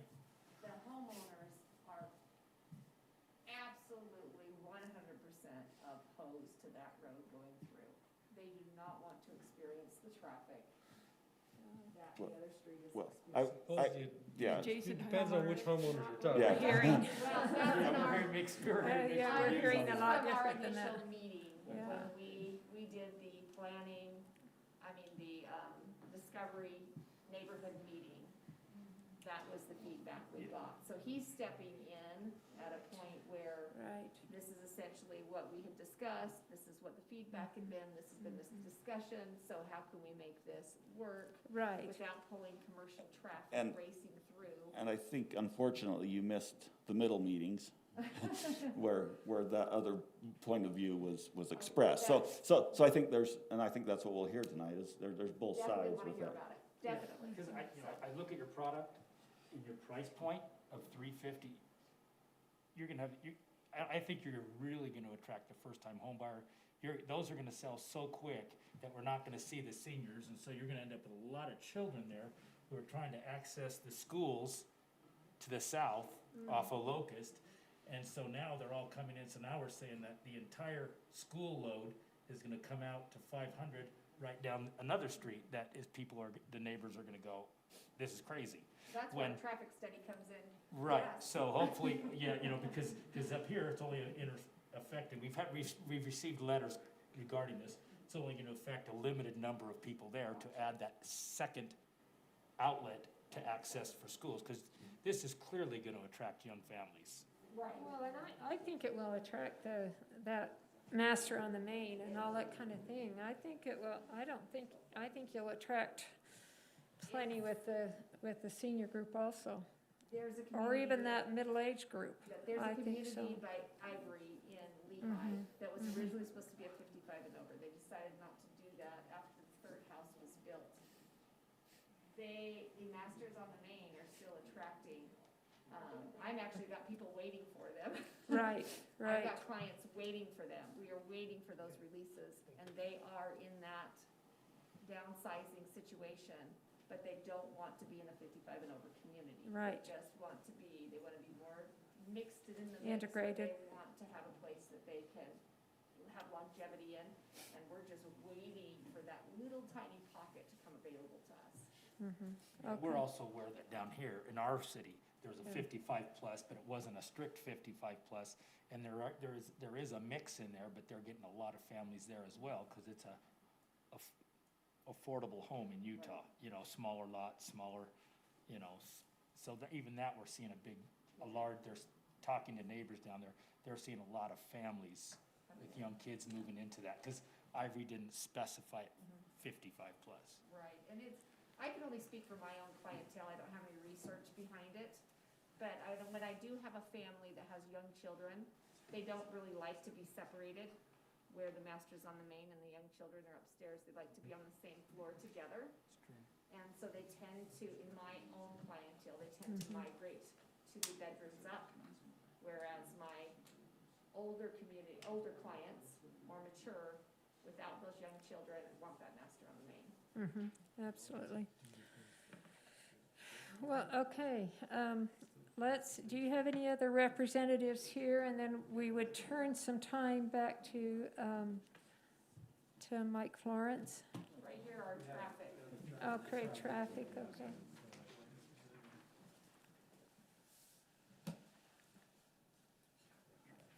Good evening, thank you, Commissioners. Can you guys hear me okay?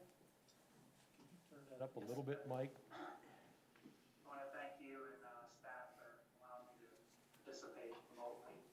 I know there's some questions related to the traffic study, but right now I thought I'd hit the high level of the rezoning and the proposed layout, and how this site is a benefit over what we built by right. So in terms of daily traffic, this site represents approximately a 56% fewer trips than what could be developed by right. We did the whole site commercial. It prevents cut-throughs to the... Sorry, did somebody say something? Continue. Okay. It prevents cut-throughs to the surrounding neighborhoods and keeps that commercial traffic oriented to State Street, which is a benefit to the neighborhoods to the east. As we've already touched on, the site's fully parked. Big concern for townhome communities and nearby commercial is parking on, residential neighborhood streets, things like that. The site won't have that issue. And the comprehensive mixed-use nature of the development actually helps reduce some of the trips. If it was all commercial, you wouldn't get the benefit of people in the townhomes using the commercial nearby. So just the comprehensive layout and land uses contained on site will, promote some of those multimodal trips and reduce some of that vehicular traffic.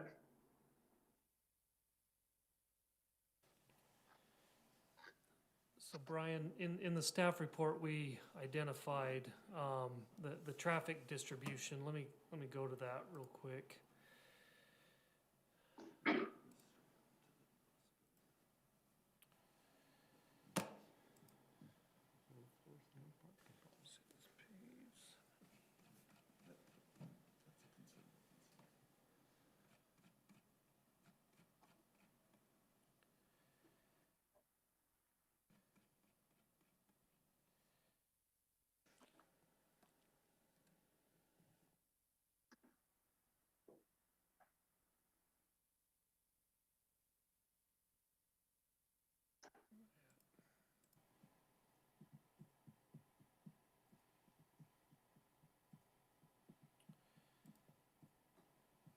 So maybe you could speak for a few minutes on the site traffic distribution and what your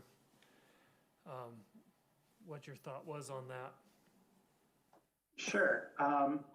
Per the city's code, a scoping meeting was held before the traffic study began.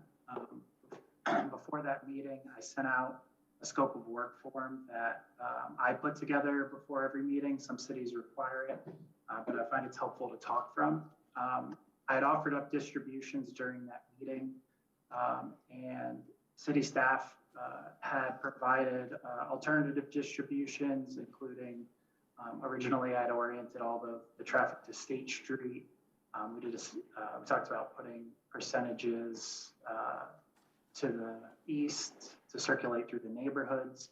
And then after that call, with the information that I got, I recirculated the form to staff and then proceeded with the study from there.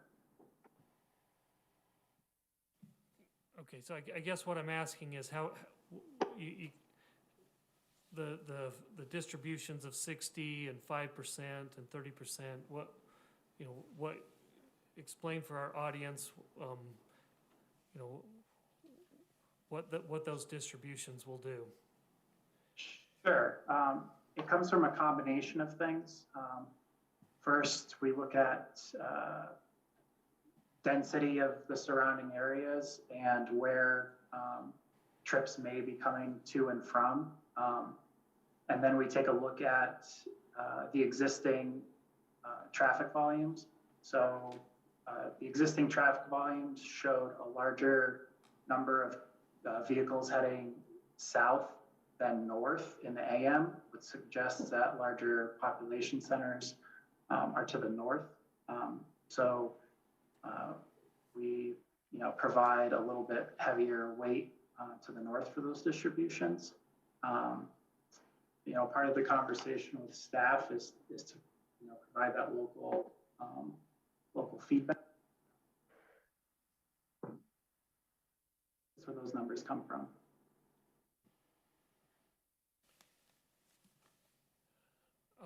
So couple things too. The traffic study looks at different intersections. The main, I think, maybe I can pull up a map. Let's see.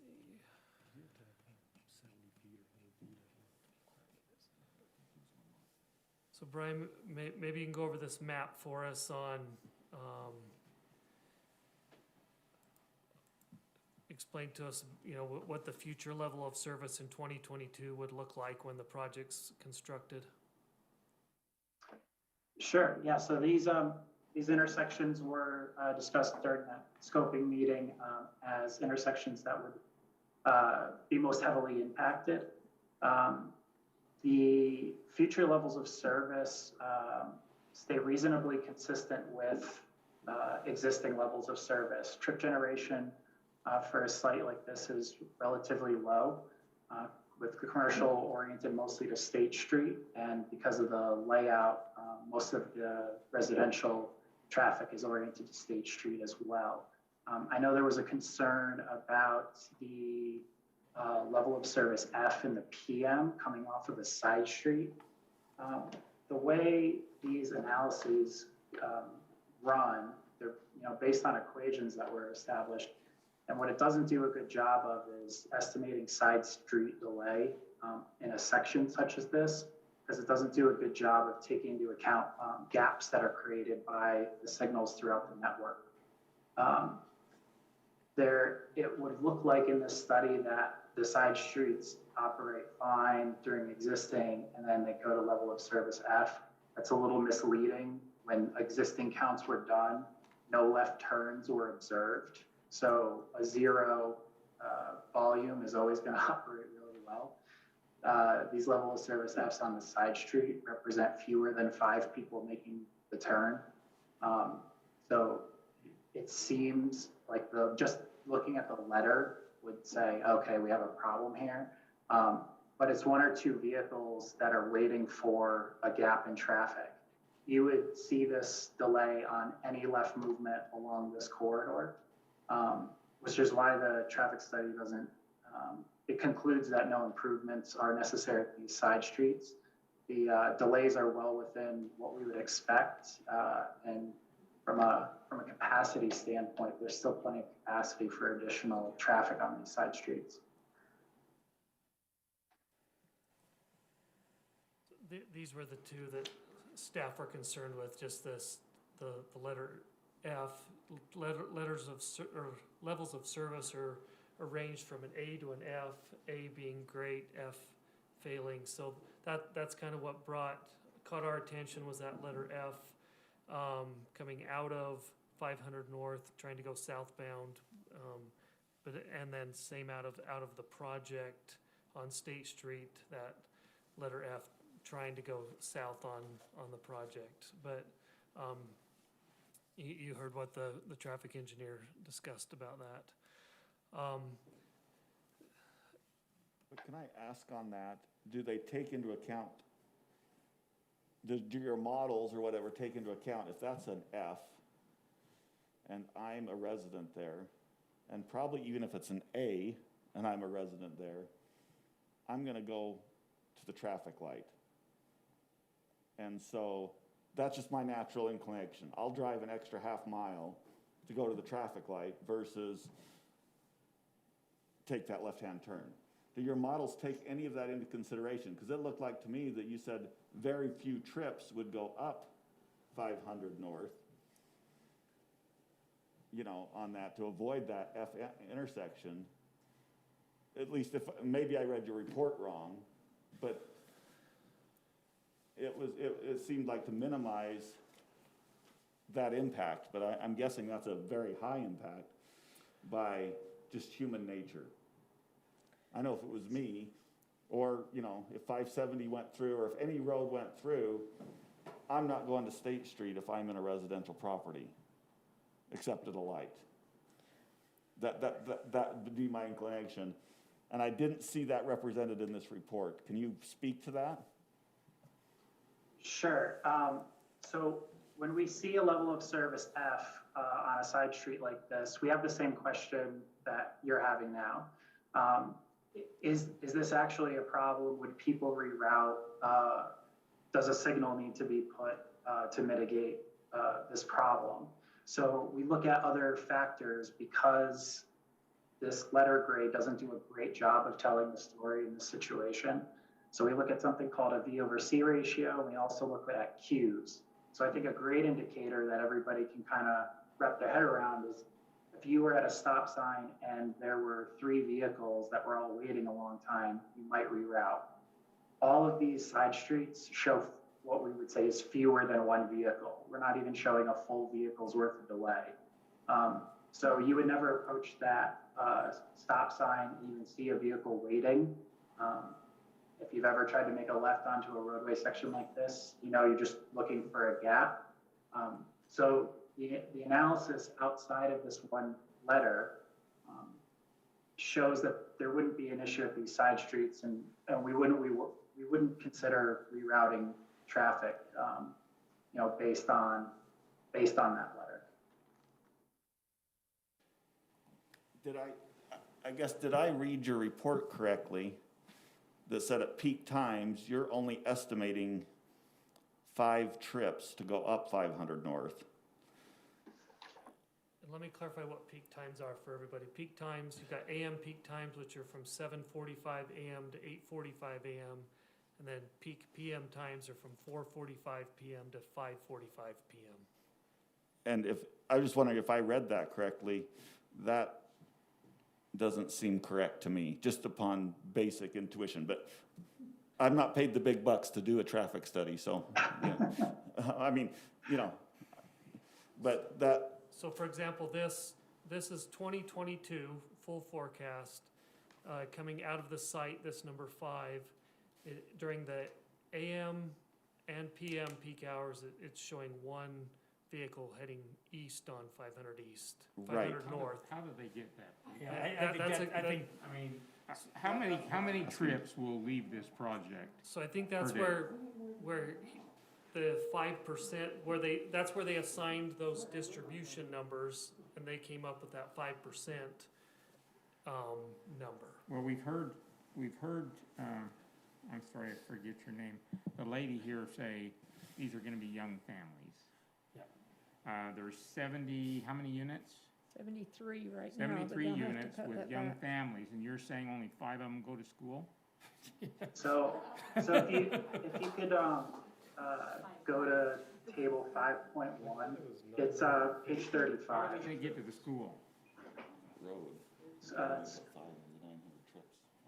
That, I think it's down a little bit. One, go ahead.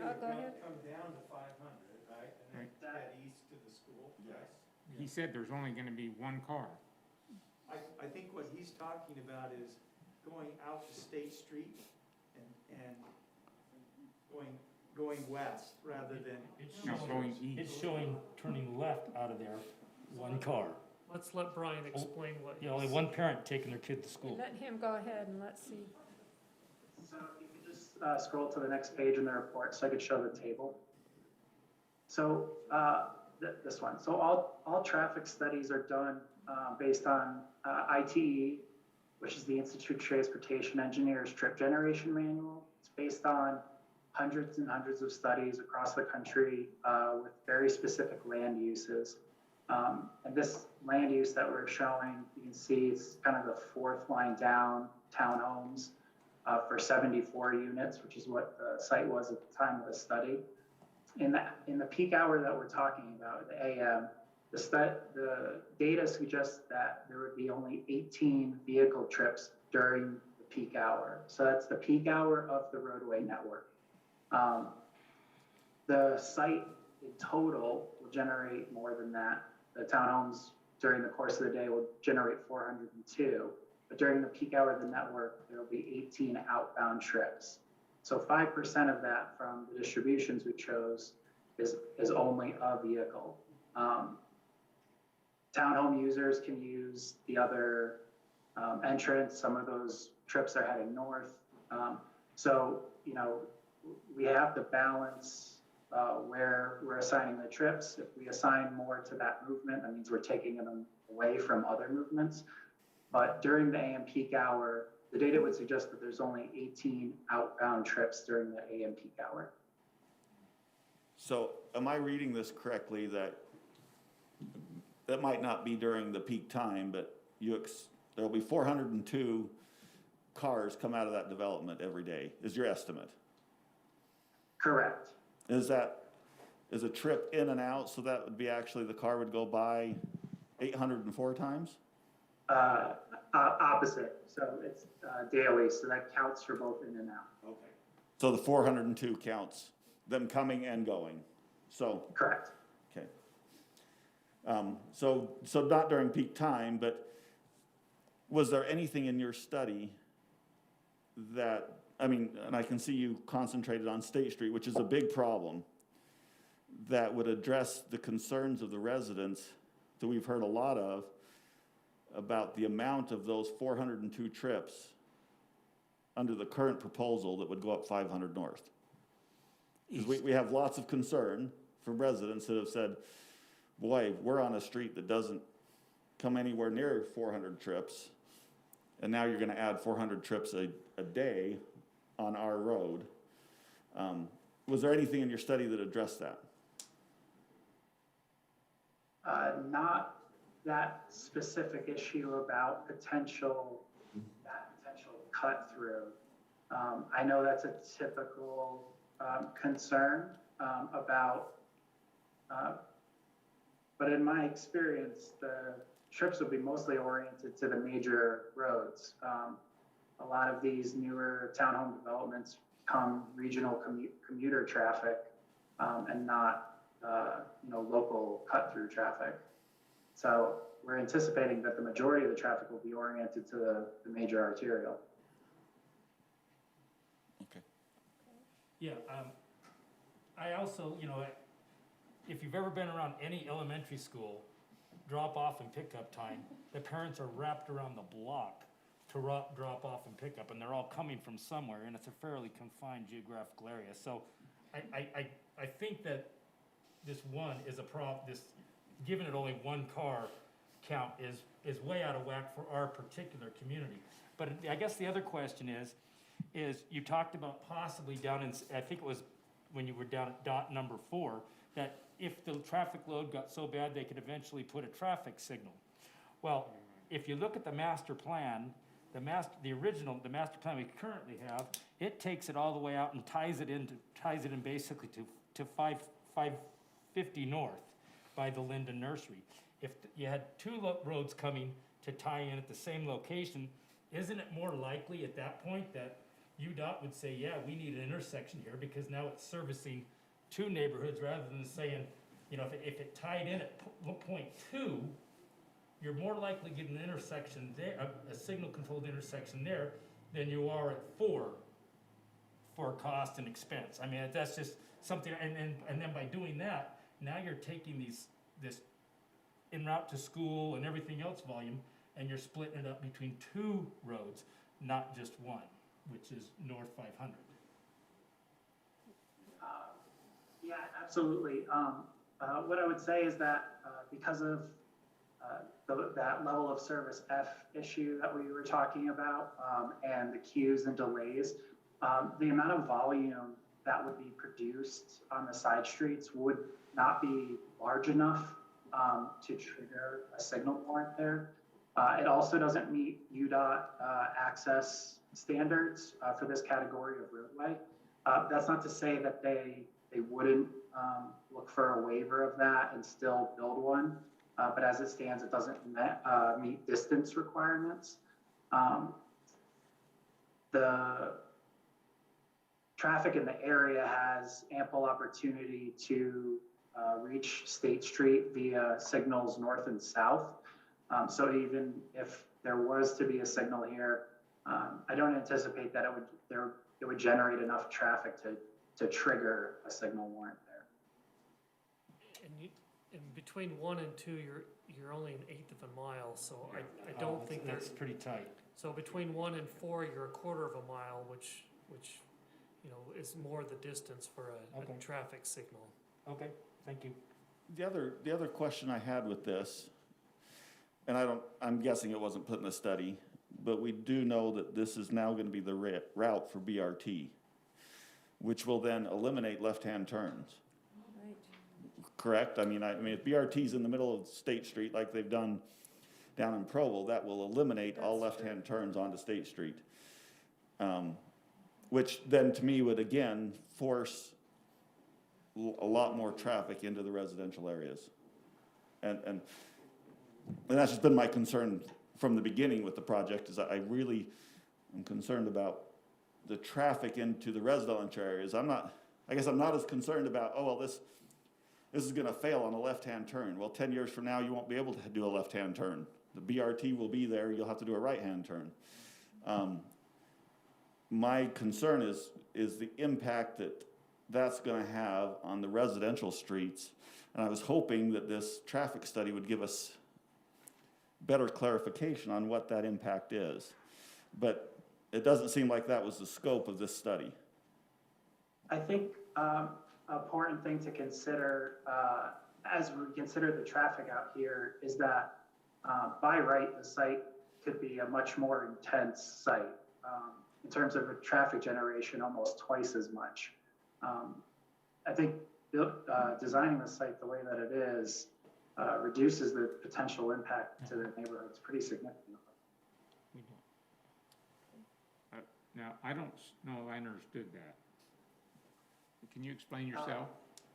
Sure. The current zoning is general commercial. So if we develop the whole site with general commercial uses are a much more intense traffic generator than residential.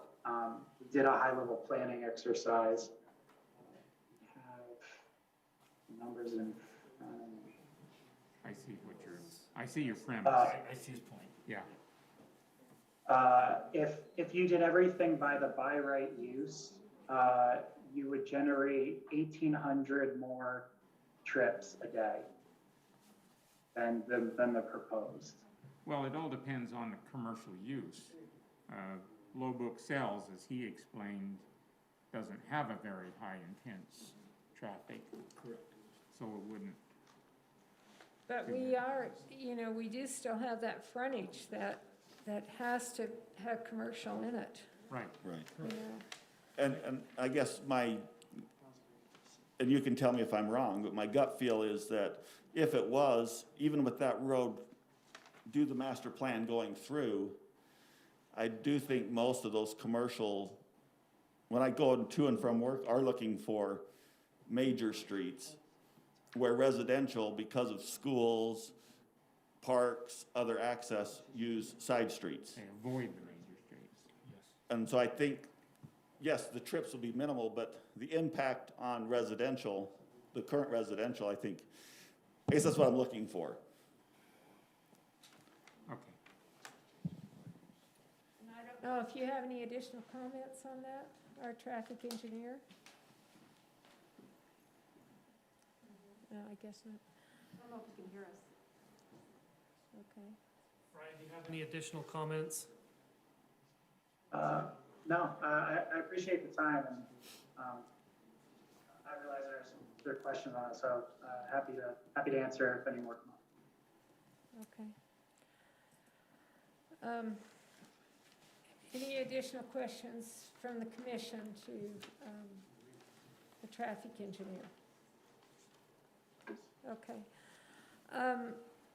And Mike, I know you have some additional comments. And I'll go through these really quick so we can get to the public comments. Well, and also I would like to hear more about the plans for the additional commercial there on, that 300-foot setback and those commercial plans, because from the very start on this, the commercial was supposed to basically be in place and planned for before the residential is put into place.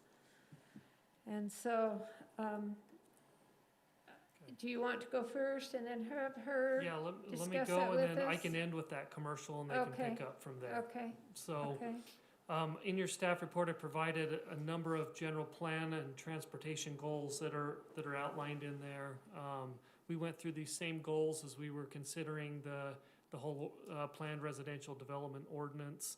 A couple things just to highlight real quick on the site plan. Let me just, let's see. We already brought up the density issue. We need to figure out what the exact acreage is so we can work out that density that's correct. Friday at 4 o'clock, I found an issue with the discrepancy between the plat and the site plan on the acreage. So the current plat shows the acreage at just over 10 units to the acre, so that needs to be resolved. We already talked about that private drive setback within the 300 feet. That also affects the residential setback, that side yard setback here. Regarding open space, so the open space requirements, they're supposed to be, the open space is not supposed to be an afterthought, and you can't use the setbacks unless they have an amenity in them. So the current plan shows 28% open space, but I think that calculation needs to be redone. There's areas like back here in the corner, people aren't gonna really use those unless we know there's an amenity there. So there's these little square areas here that I don't know what they are. And so I think that open space calculation needs to be redone to make sure we're meeting that 20% private and common open space requirement. And they mentioned a tot lot. I'm assuming that's gonna go somewhere in the center there? I mean, where were they gonna put that? That's usually a pretty big area. Yeah, I'd imagine that would go in this area. I think we covered everything else that I wanted to highlight. So with that, I can, I'll turn it back to you. Well, Can I I would just ask one question go of ahead, staff sure. before you move on? So Elwood Place, well, the Elwood Place Road, west of the residential. Here, is that correct? Little confused. I mean, is it servicing the residential or the commercial? And how's it calculated into the square footage, the acreage? So it's calculated into the commercial area. They do have some access, as you can see, an access here. I believe this building, this 11,000 square foot building, they've talked about putting some overhead doors on the back. So the commercial would use some of that, I believe. The applicant can talk about that more, but it is in the commercial area. But as staff, you're not requiring that road to be counted in the residential project as far as acreage goes? We didn't, Okay. no. There is a requirement that the residential and the commercial be divided by a wall. Mm-hmm. Where would that wall go on this? With those driveways. Yeah, and I don't know, so. Okay, all right. And I'm the not gonna parking make is something the up. question. Yeah, Yeah, that's a good point. I hadn't thought of that. yeah, Yeah. okay. Unless you had additional, I don't. I would like to know from, and I can't remember your first name, Patria. People have information as well when you move forward. Okay, because, and this has always been an issue, making sure the commercial is well-planned and in place, and that even has to be in, 25%, prior to any kind of residential being started. And I noticed that you've got some buildings planned. I guess one of our concerns is we want to make sure those are going to be built and that there's tenants going to be put in there and that commercial actually happens before we go ahead, that is in place and planned.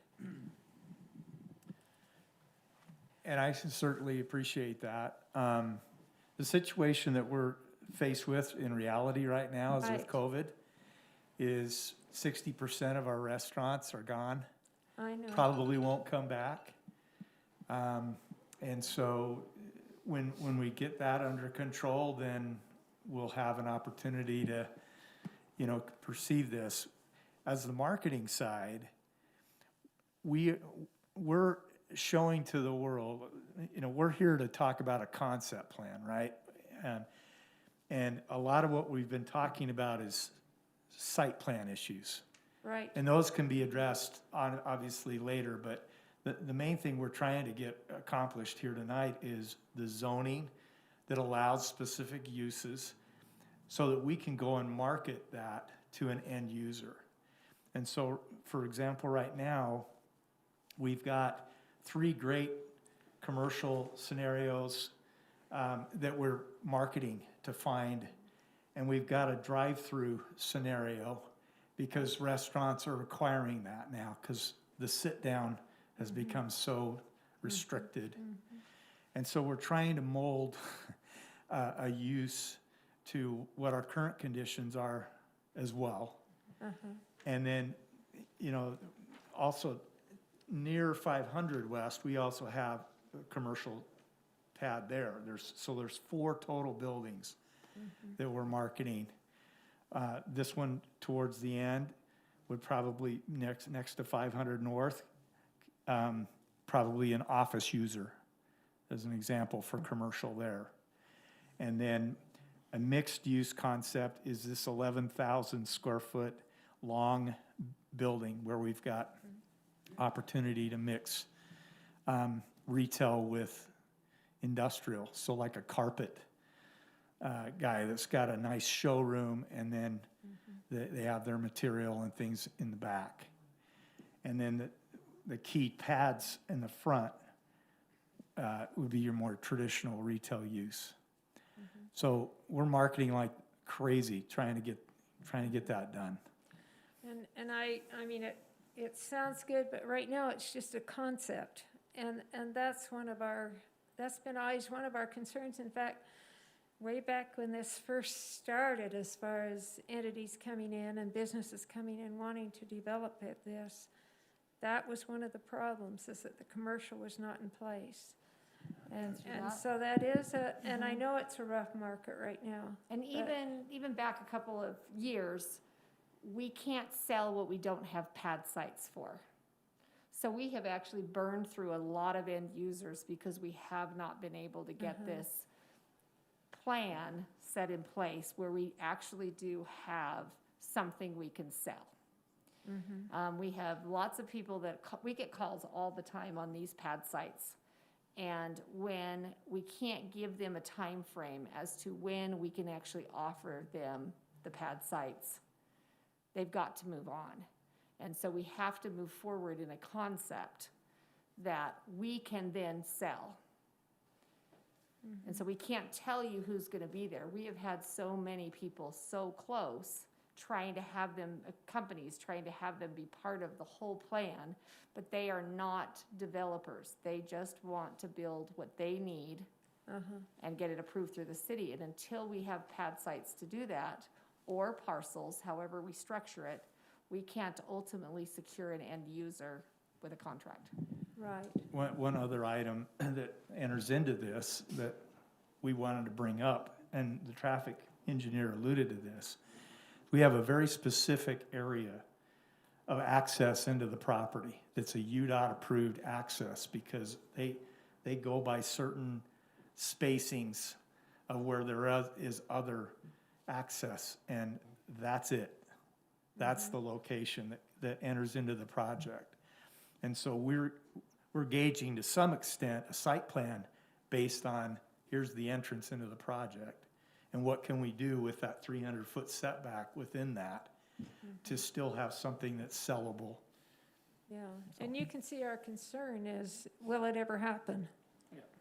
You know, that's a big concern, and That's economics. Yeah. I know, but still. And I guess if you can explain to me, because it's not my profession, what's preventing you from developing that 300 feet now? I mean, if that's the only access point, right, what's preventing you from marketing and saying, look, we've got someone that really wants to do this, we want to do this, you know, and getting that sold versus, like I said, I think the whole ordinance was supposed to be commercial driven, with the carrot being the, you know, the residential coming. And just because of economics and everything, it's flipped the other way, and the project's totally being driven by the residential. But as a city, as I read the ordinance, that's why we did this.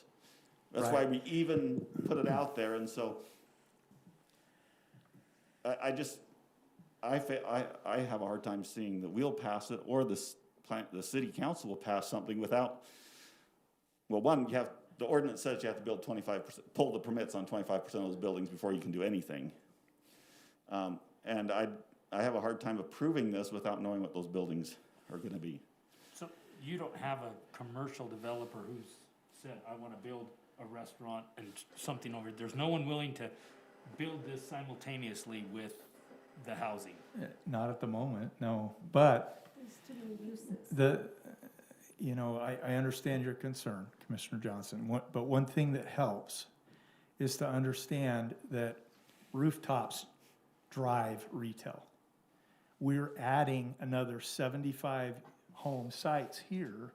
The likelihood of us now attracting a commercial user goes up because we've got built-in customer base right there. Right, I understand And that. so that's, what comes first, the chicken or the egg? I don't know, but. Well, and I guess what we're saying is the ordinance is written that chicken needs to come before that egg, Yeah. right? That commercial needs to come before, that's just the way the ordinance is written. Right. And unless the ordinance is changed, that we can't do anything different. Well, It doesn't grant us the ability to even say we can grant an exception to that. As far as I can see, that is the wording of the ordinance. Well, one thing we've tried to do already is we found a user that will, the whole purpose of commercial for a city is to generate tax. And we found the highest guy in your city that's gonna take 2 acres of this frontage to accomplish the sales tax revenue, which is the whole goal of commercial real estate. And so Yes. it doesn't have a building, but it is generating a lot of sales tax revenue in the future. And in my mind, we're trying to solve this the best we can with COVID and everything else we're doing. But he's a given. That's gonna happen if he gets approved. Then at least 0.25% of this whole commercial just got developed to generate tax revenue for the city. And then in conjunction with adding another 74 families there, now we've got something to say to a Subway or somebody else or whatever. When this was first being introduced a little over a year ago, we were told, oh, we've got Mobetta's that wants to be in there. We want Squig We that did. wants to be in there, all those. We did. all We had those letters of things, intent. and- But they and- can't wait. And now that's, You gotta do it all over again. We've burned through more than that. But I guess You just have that's only heard what about I this. don't understand is why couldn't they come? They wanna know what's happening in the back. They would only come if those were gonna be houses. Yeah. Well, it Well, certainly that's helps. it. They've Certainly had- helps. And then we have a developer, Debenham Properties, interested in that 11,200 square foot building. But they wanna know that they can lease it right up.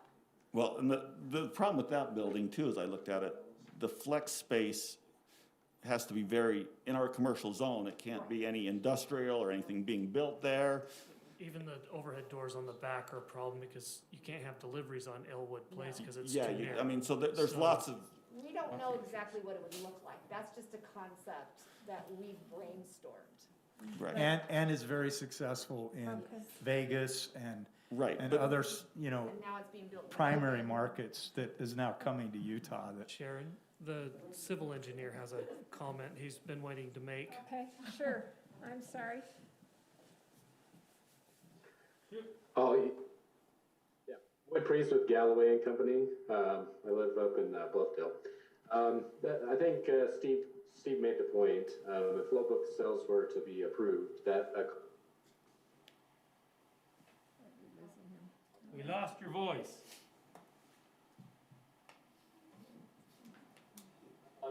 Steve made my point. I'm good. oh, What did he say? What point are we talking about? He was talking about. the local- restate your point, Boyd. The voice went off there. I apologize. My phone's not working.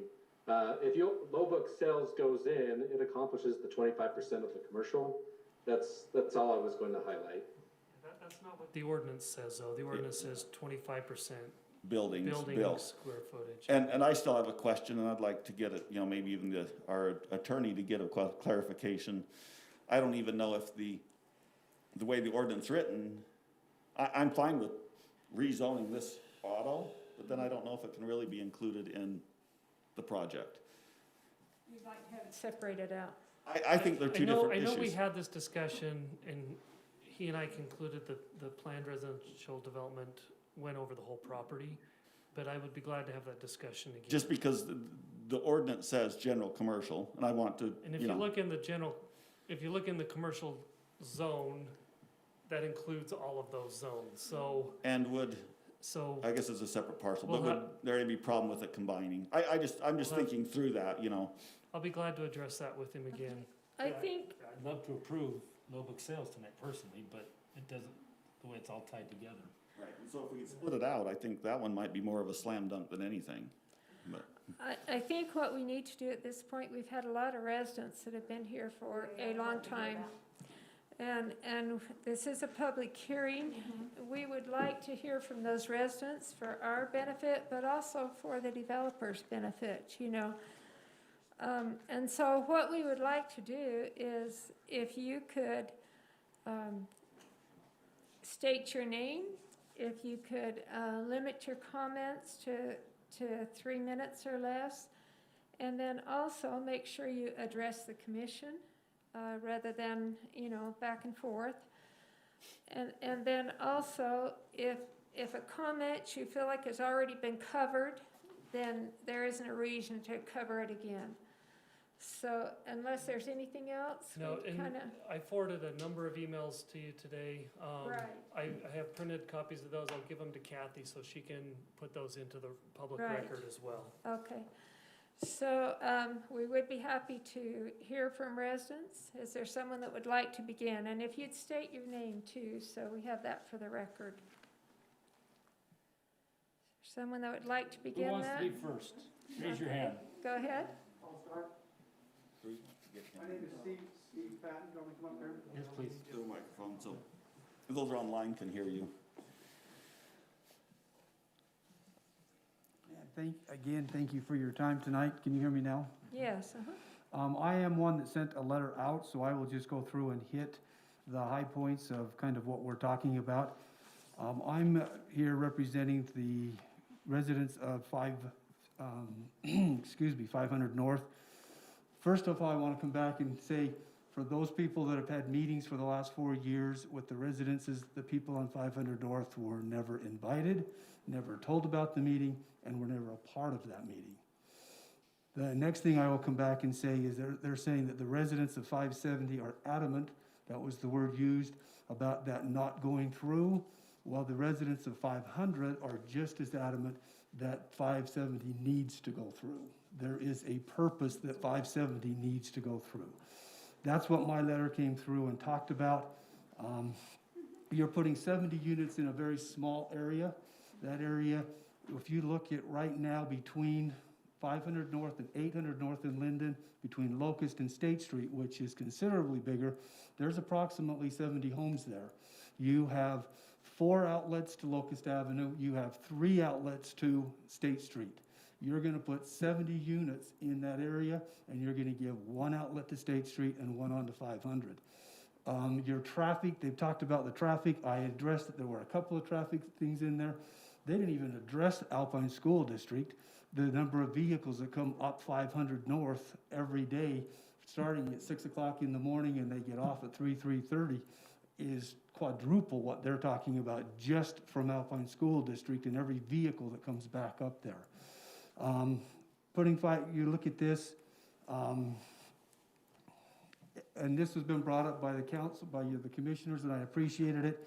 Every elementary school, the junior high, and the high school is east of this project. This is, by taking out 570, everything is going to come down and go up 500 North. If you were to go out and poll the people that are going to be buying the units in these situations, every one of them are gonna say, we want 570. We want to be able to go straight to Locust, go to the junior high, the high school, the elementary, the soccer game, whatever parks we're going to, all of the activities that are being taken care of. I will say one thing, I've been in Lindon for over 30 years now, and Lindon has always been a little bit of country. In my opinion, cramming 70 units into this small area with one outlet on the 500 and one on the State Street, you lose part of that little bit of country. We have that decision. And I really appreciated the conversation that we know that the majority of the people coming in here are gonna be young families with kids. Great, that's who we are. That's who my kids are right now buying places. They gotta get their kids to school. You're gonna have 9 months out of the year, these people have gotta get to their kids to school in the afternoon, in the morning, and in the afternoon, and then back to activities and back to all the extracurricular things that's taking place. 570 needs to be open. We're looking on the residents of 500 North are asking you to make a decision of what's best for the city of Lindon right now, 5, 10, 15, and 20 years down the road. A little bit of history from mine. I've been in the finance banking industry well over 30 years. I've done many developments for people, from construction projects, developments, residential, and commercial.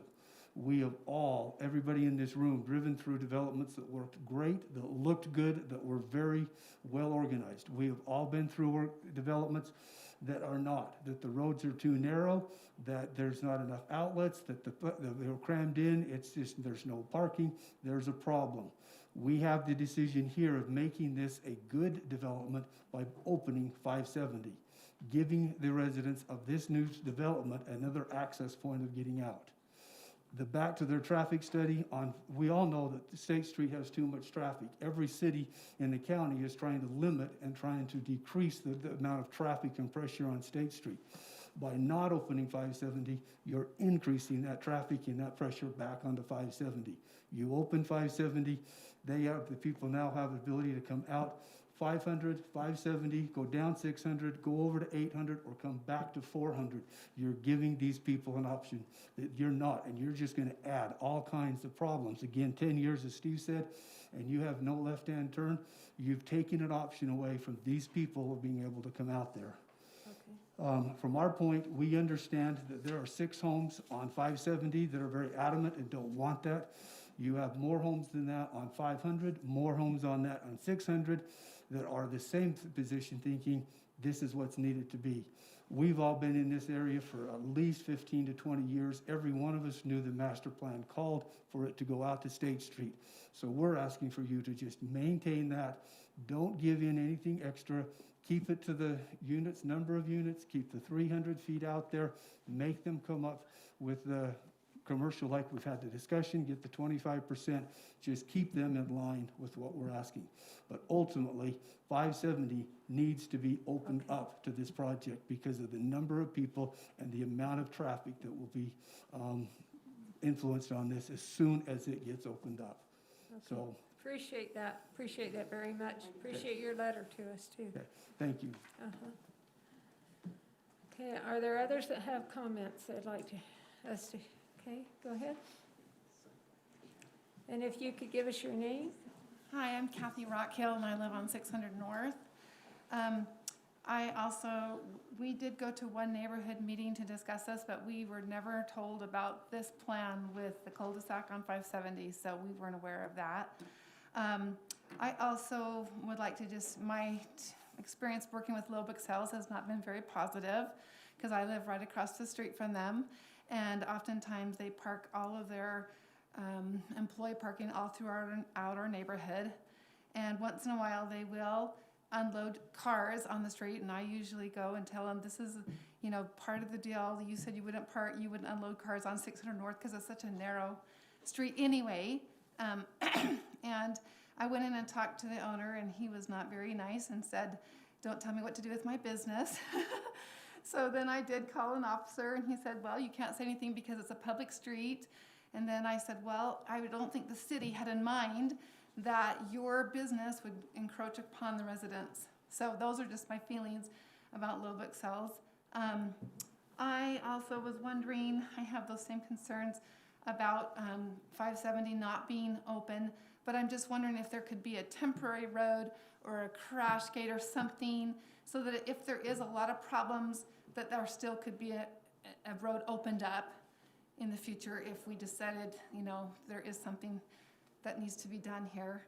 I also worry if there's a left-hand turn accident, because we have a lot of accidents on State Street at 600 North right now, that just kind of locks up that whole neighborhood. And right now we can go out and around to get, sorry. But if there's an accident right there at that main road, commercial, because they're trying to turn left, where are all the commercial people going to go to get out? And where will all those 73, 77 houses and units go to get out if there's an accident for 3 hours or whatever it is? I'm just thinking that, like Steve Patton talked about, that, you know, we just probably should have as many open access areas just for the residents to get out. My last comment is just that my daughter lives in Harriman in a development like this. And I actually do want to compliment these people, because I feel like they have tried everything to make it look professional, and I think it's very inviting, and they've spent a lot of time on this, and I really appreciate their patience and working with us as residents. But they have a high turnover of people buying and selling in that development in Harriman, and the main reason is because there's no parking.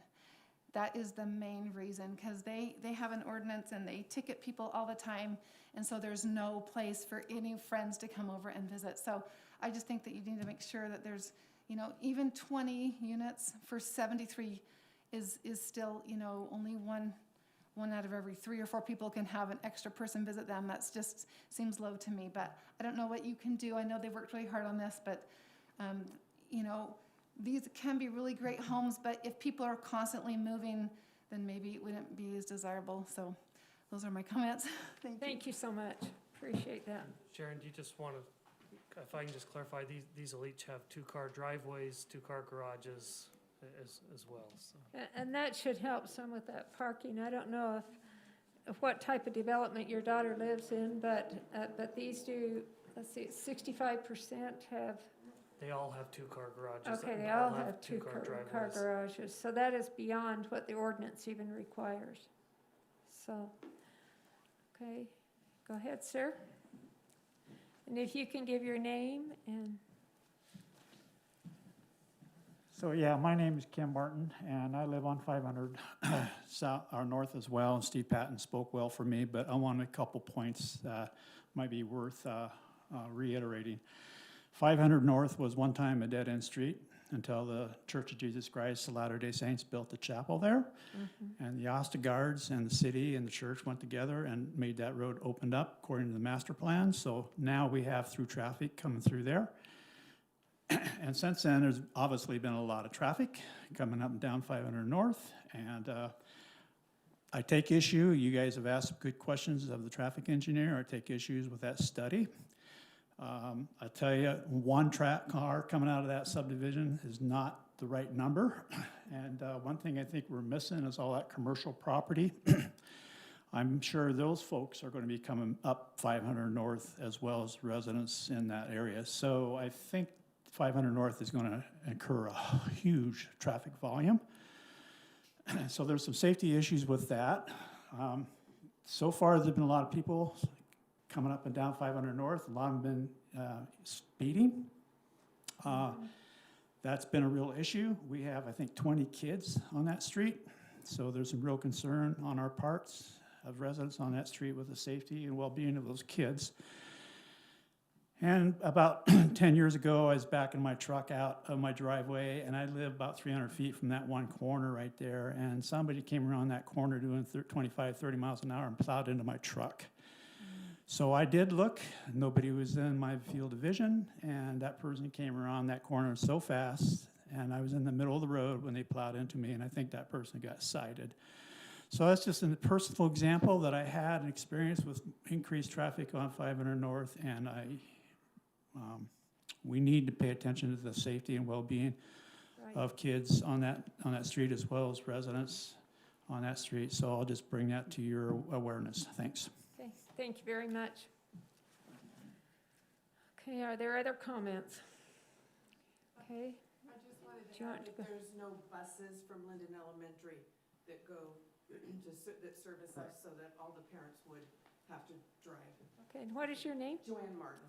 Okay. Okay, sir, and your name? Philip Clegg. Live on Okay, 363 West, 700 North of Lindon. okay.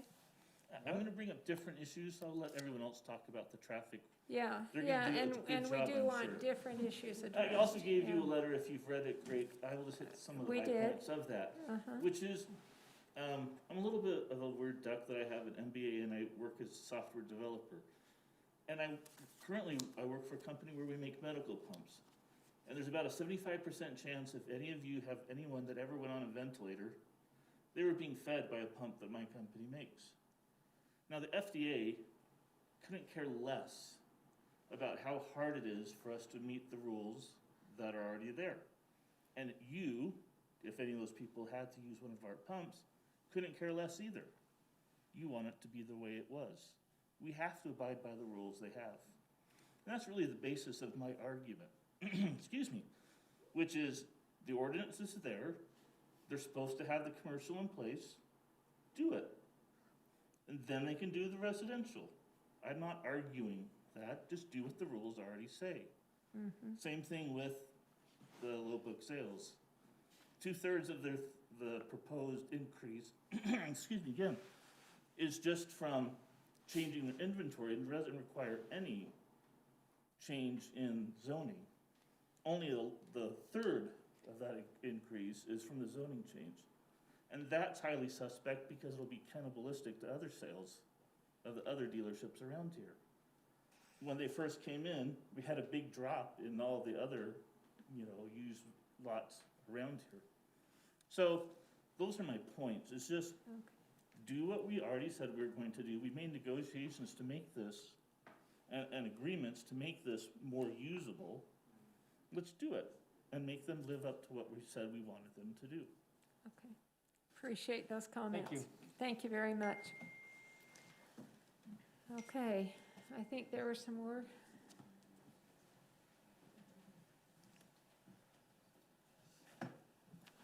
So my name is Justin Stewart. You can actually see my house. I'm probably the only one on there. You can see Powelson in the upper right corner. Stewart, Justin and Tracy Powelson. So that is our house on 570 North. Obviously, I think like anybody, if I was on 500 North, I'm sure when they were talking about doing a through street then, they probably came and said, hey, we really like our cul-de-sac. So that's what I'm doing now is we really like our cul-de-sac. We would prefer for it to stay a cul-de-sac. We like the current design. We have a couple of concerns, obviously. We really would not like to have a walkthrough, I think, between the development where it's going to be so dense, fear of people maybe parking over on that side and then walking over to their units and other issues that might come up with that. A couple of things, everybody's talking about traffic studies, and I have to agree, I think one car is probably low. The majority, as I look at my trips, we do have younger children, so we'll go up and then Locust and then up to the elementary school. So there will be people that would go off on 500 North. One of the nice things about 500 North is where it actually connects is you have commercial or the church. You don't really dump right onto residential. But as you go left, you would go through 500 North and a group of people that live on that street. As I counted, there was like 10 to 12 driveways on there. We have 8 driveways on ours as well. So having to go by one side or the other. But I would say still the majority of our trips are go onto State Street in some form or fashion. So I don't think that every single of the 402, they talk about 402 total, the vast majority of those are still on State Street. They're not going to be on the residential. So it isn't as large of an increase. But if we did open up 570, so I worked during summers up in Corinne, Utah. Probably nobody's ever heard of Corinne, Utah. It's up by Brigham City. West Corinne, actually, there's 2 towns.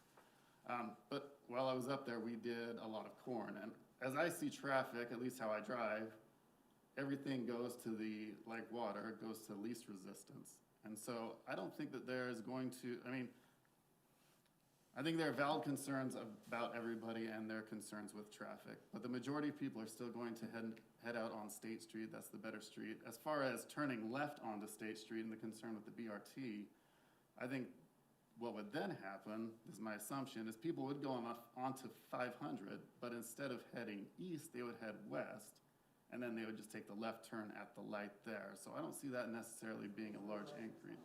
There isn't a light there. Oh, there's not a light.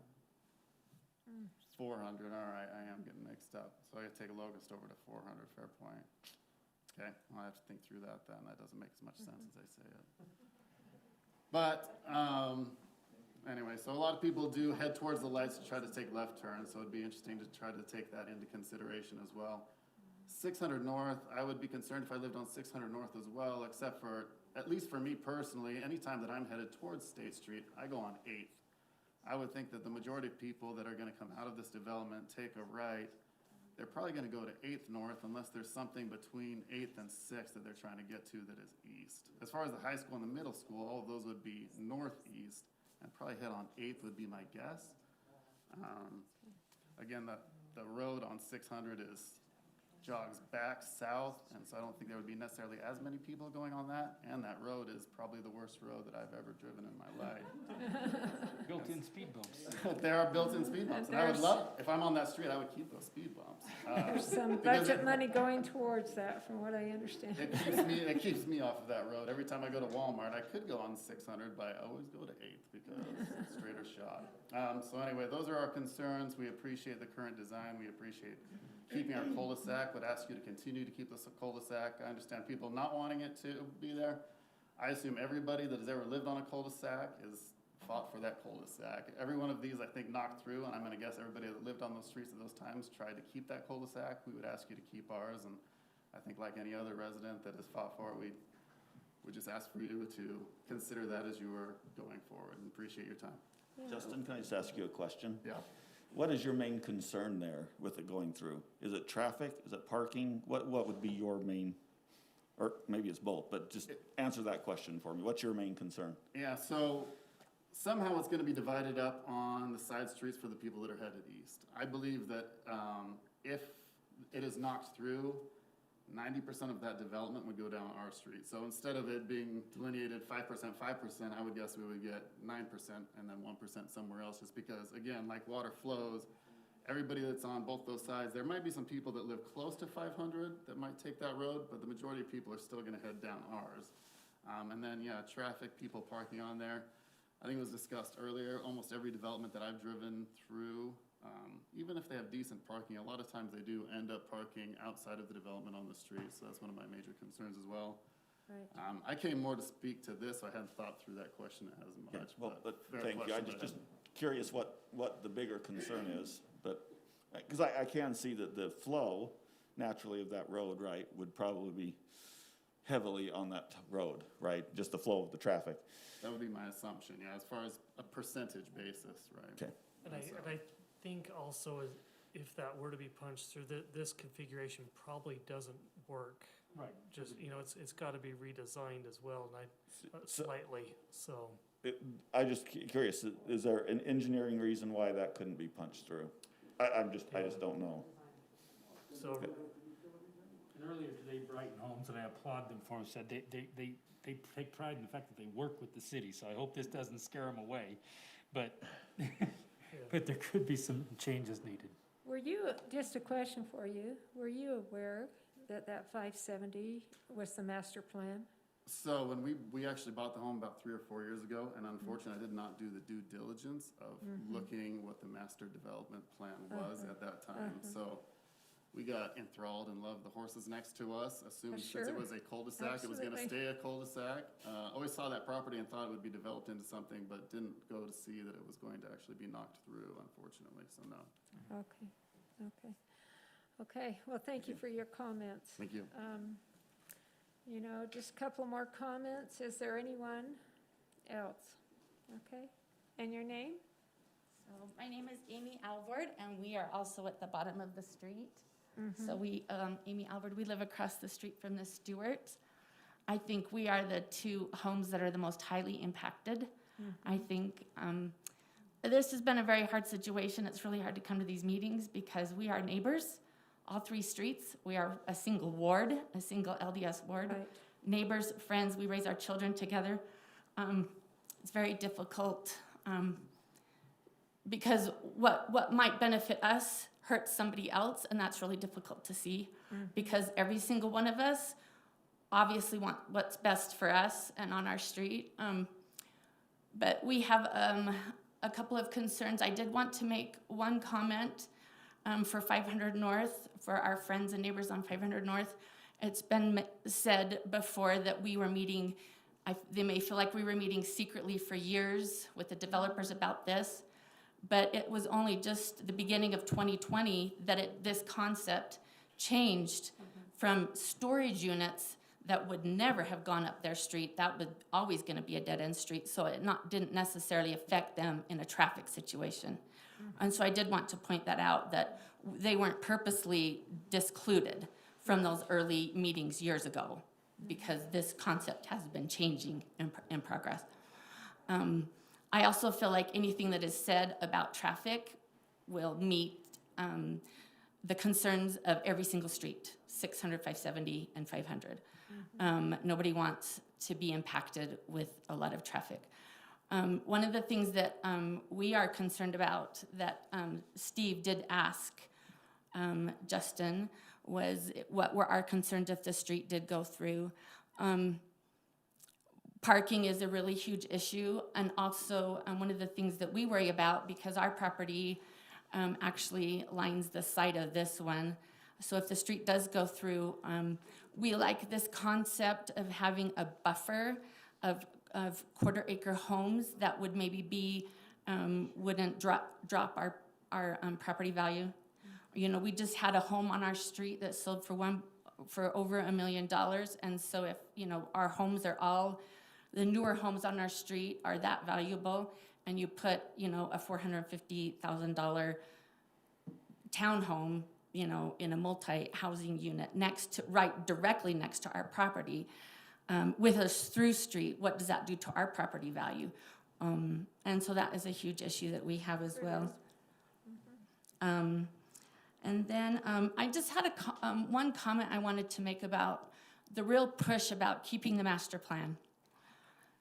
If we keep the master plan the way it is for the road to go through, which was a concept that was made years and years ago, I don't know how many years ago, then it wouldn't make sense to change the zoning of the plan. Because if the drive is to, sorry, my mouth is so dry. Yeah, it's okay. If the drive is to keep the master plan, then we wouldn't make any changes to zoning. We wouldn't make any other changes with that property. So I don't think it's fair to make that say we can't change the master plan because it was on the master plan years ago. And if it doesn't fit with what we're going to use this property for, then it would make reason that it would be able to change.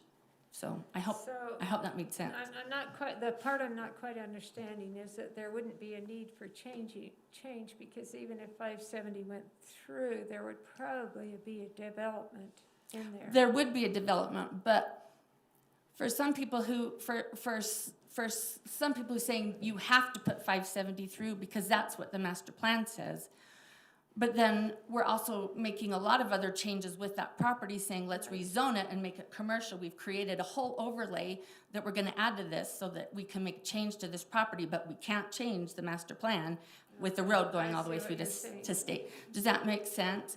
So it's like a double standard, you know? So I feel like if you're going to change this property and change the zoning, then it is also okay to change the master plan street, and it doesn't have to go through. Right. If it's in the best interest Right. of the development. Because along that point, I've looked at this master plan and this property, and, you know, the master plan, putting that all the way through, divides that into very unusable lots. I mean, it would be hard to even develop that, right? Put a big thing, so you got this road down the middle of this property. So I think the master plan is probably going to go out the window eventually. It's just how, right? Whether we punch it through one way or another. I think the master plan, in my opinion, eventually will go away, because the master plan of the road, I think, makes this property less desirable. But that would be. But I'm not saying that it shouldn't go through to a cul-de-sac or something. But I think your point is correct. Yeah. The master plan will have to be changed. But we really do like that buffer. of homes that kind of separates us instead of going from these half-acre, $1 million homes to this 74 units. You know, regardless of whether or not you put that road through, that buffer is really, we like that. I think it helps limit the impact that it will take on our property values. If they did something like included those homes, but the street still went through? I mean, yeah, I mean, if. You would still have that buffer. Yeah. But the street would still go through? I'm just throwing that out there. I don't know if I should comment on that personally. You don't need to. Yeah, I don't know if I should comment on that. That's your answer. I do know 100% of our neighbors, a lot of them who aren't here, do not want the road to go through and would prefer, I mean, it's a given. I mean, you don't even have to ask any of us, so, but. I'm just speaking to the buffer. Yeah. Okay. Yeah. Okay, well, thank you for your comments. And let's take one more comment, and then we're gonna bring that back up to the commission. I also live on 570 North. My name's Austin Johnson. Mm-hmm. When we moved here in 2001, I didn't go and look at the master plan, but I called and spoke with someone in the planning, downstairs or wherever it was, and asked them what the future looked like for that road, and they said at that point in 2001, it wasn't planned. Okay. So I was actually surprised to see it show up on a master plan as going through. And I don't know how long that's been in place. So, anyway, that's Okay. just a history lesson. All right. Okay, we're gonna bring, okay, sure. So I built my house, what's your name? Sorry, Shawnee Key. Okay. I built my house around. Shawnee, come up It's first. gonna be fast. I built my house around the same time, and it did say on the master plan that it was going through. And I think it was in the 60s, is that, I don't know for sure. I don't know. Where do you live, ma'am? Oh, sorry, 355 West, 600 North. And I've sent some emails, I'm not gonna comment Right. anymore, except for Lobet Cells. Hi, it's been 15 years ago I was here with you guys. But so my only comment is, should I go? You're talking to us, not them. Okay. Address us, please. No, I'm not gonna be No, mean. just, So, if well, you'll I'm just gonna- address I'm not us, mean. though. So with the Lobet Cells thing, my only concern is when they did have it go through, when we got it approved, because I was here with the whole Walmart thing, I mean, I've been through this before with our road. But, sorry, I'm gonna take that down. Just, I know there's a sign when people test drive that they're not supposed to go right into the neighborhoods. They do, so maybe we could reiterate that, if this is gonna go through, that they try to do maybe something else with that. Because people do, that is a lot of traffic, so, there you go, that's my concern. well, with that's that. good feedback for you. Because I don't know if that, with that many more trucks, that's even gonna be how many more test drives? And parking because I know that the Chesters that live on the corner just right across the street, a lot of their employees park on the other side of their fence there, on both sides. I'm not sure exactly their address, but it's just right as you exit Lobet Cells, right there. So, Well, maybe with their additional acreage, they can mandate. Yeah, They anyways, so can mandate that's- employee parking on the property. okay, those are just my Presume thoughts. that. We have no land left, so, if you want a parking problem, then limit us, and you'll have a parking problem. Yeah, well, I'm saying maybe if we give you the extra land, Then it would be very easy for us to accommodate those needs. Right now, we're just Okay. strapped. Okay, we're gonna go ahead and close the public hearing, and we're gonna bring it back up to the commission for discussion. Okay, so do I have a motion to close the public hearing? So moved. Okay, do I have a second? Second. Okay, I have a motion and a second. All in favor? Aye. Any opposed? Okay, the voting is unanimous. Okay, what's your thoughts on it? Rob, do you Maybe wanna start? we can just walk through a couple things Sure. real quick. I had a few items in my staff report. I think at least the plan for the residential needs to come back before the commission with an updated site plan. But how are you feeling about the hatched areas? I would say that the hatched areas are a no-go. They don't work. I don't think they work. They need to reduce the number anyway, so that's the place to do it.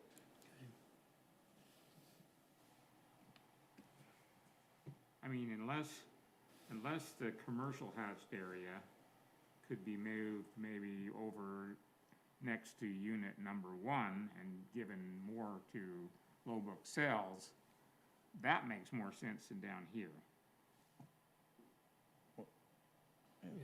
It just doesn't, it's not a fair trade, in my opinion. Okay. Okay. Do you have additional comments, Rob? Are you finished, Michael? I And then thought at some you were, point, we need to sorry. talk about 570.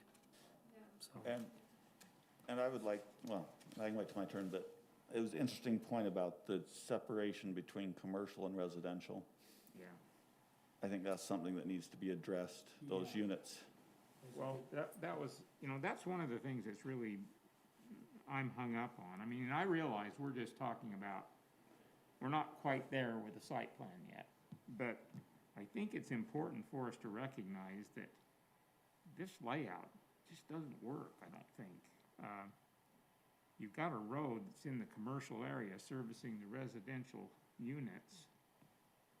And how do you separate the commercial project from the residential project to meet the codes that we have in place? I don't think this lays out just right yet. Not that it's a bad layout, it's just gonna need some tweaking, I think. I mean, I don't know what to do yet about 570 north and 500 north and 600 north and. 550? Yeah, I don't know, that's a lot, that's an issue that's gonna have to be discussed and figured out more. I mean, there's just no way that it isn't going to impact all of those roads, and that's what, projects do. Any kind of a project is going to affect a lot of people, and so what we try to do is minimize the impact on everybody.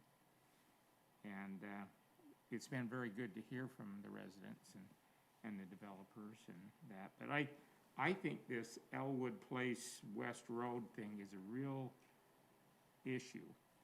I also have a concern about the commercial. I'm in commercial development, and we build buildings. We pick a site and we build a building, and then we attract from what we build the tenants, depending upon what they are.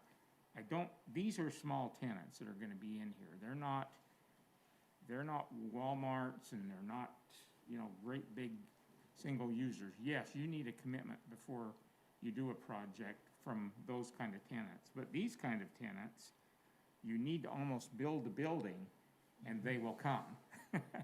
Now, that's a risky thing in today's market, and this last year has been risky, but it's not always gonna be that way. And there are fewer commercial tenants available. There's no question about it. But that's the risk of a development. And so I still am a little hung up on the fact that maybe the commercial should go in a little faster than I think. I think everybody's focused on the residential. So there's two things that I've got a concern about. The road, well, I do have a issue with the little hashed out areas and the commercial buildings. As far as and what's your feelings as far as the open space? And whether it, some of the open spaces in those little square areas, they're counting that, and then. I have a concern there, but that's not as big a concern to me as some of the others that I've mentioned. Okay. Yeah, I think, like him, I think we always say barrier between commercial and residential, and I don't even think I recall ever doing a exemption to say, no, we're not gonna do that, because that's in the ordinance, we always do that. So I think that needs to be addressed. I would love to approve the zone map overlay, but with conditions that something happened there has to be something for the commercial. I'm not opposed, I'm not opposed. In fact, I think I support low book sales.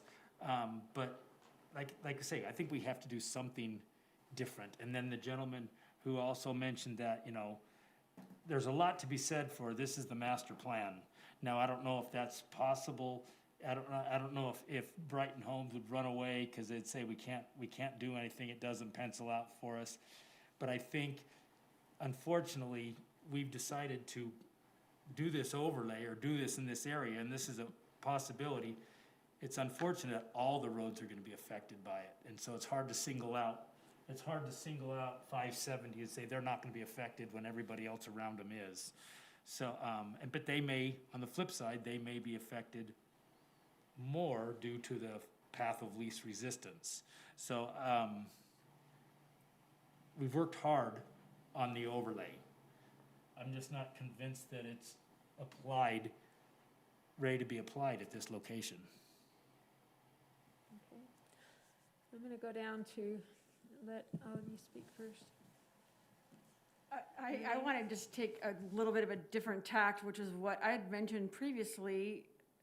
With regard to development like this, what do you have the ability to think about a little bit larger units and fewer of them, and the price goes up because it's a little bit more exclusive, if you will? And now what that does is that now you've got fewer units and you're taking that pressure off the acreage per unit. You're taking pressure off parking and traffic.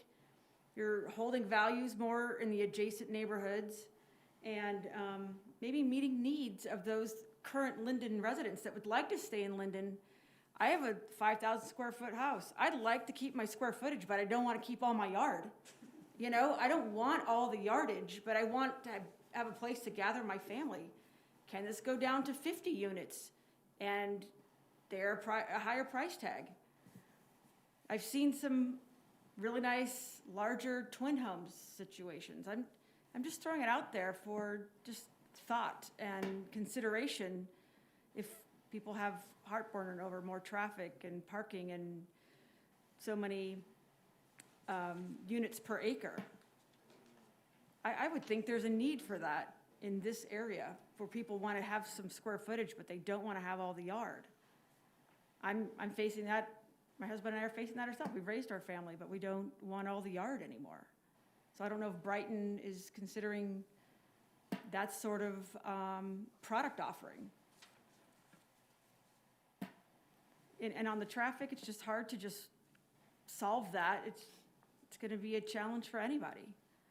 And, you know, I lived on a road that went through and it's been fine, you know. It takes a little adapting, and not everybody pulls out of their driveway at the same time. Not everybody comes home at the same time. It flows. So anyway, and I like the idea of letting low book sales expand, because I don't consider them one of the used car lots that are a little bit more of an eyesore along State Street, because there certainly are those. I do think they do a good job of maintaining.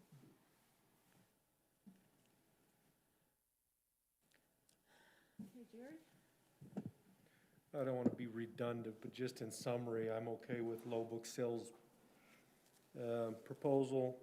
I don't think that meets the requirement to go towards the commercial requirement to get that done and started prior to allowing the residential. I think 570 needs to be connected in some form. It doesn't have to go right down the middle of a lot to State Street, like is shown on the master plan that we've been seeing on the screen here. But it could connect into something like Elwood Drive and just allow residents to go in and out through 570. So I don't have a problem with that. And I would be excited to see some nice townhomes go in there. So I'm okay with applying the overlay zone there to that property. I don't have a problem with that at all, and be happy to work with Brighton or whatever buyer or developer comes in to do that. Okay. Steve? My turn? Mm-hmm. Well, I think Rob did a good job of expressing some of my concerns. You know, I don't like the little jut outs. And, you know, and like I said, being in a profession with math, right, the developer will always round up but the ordinance says 10 or less, so they need to round down. You know, that needs to be strictly enforced, that it can be less than 10, but it can't be more, not even 0.1 or whatever. I mean, that's just the way the ordinance is written. I'm concerned about the Elwood Drive, like Rob said, but how do we separate the commercial from the residential? You know, we required a masonry fence. Well, if you put the masonry fence on the west side of Elwood Place, and that would really, then we're giving more residential. There's just issues with that. I think that needs to be addressed. As I stated before, one of the things I've always thought Lindon needs is to be able to, in selective areas, do quarter-acre lots. Now, whether that road gets punched through or not, I'm going to remain silent on that for my own perspective, because that might be a conflict of interest on the road. But I'm excited to see what type of homes get built on some quarter-acre lots. I think that buffer idea is a great idea to see because I think Lindon needs more of that throughout the city. If we have an acre here, an acre there, I've seen, as a planning commission in my time, some really, really great ideas come that were smaller lots that there was no appetite to allow. You know, someone wanted a quarter-acre lot because they were retiring, and 5 years ago it was just, we're not even going to think about it. We're not even going to consider it. And I guess that's why this project maybe gives me some heartburn, as I'm like, then why did we all of a sudden go clear to 10? I mean, yeah, but we passed the ordinance, and so that argument's in the past. And as a commissioner, I need to look at this and see, will this fit within the ordinance and fit within what we need? But I do, like I said, I am excited about that possibility, maybe having some quarter-acre lots just to see what gets built. I think there'll be nice homes that'll get built.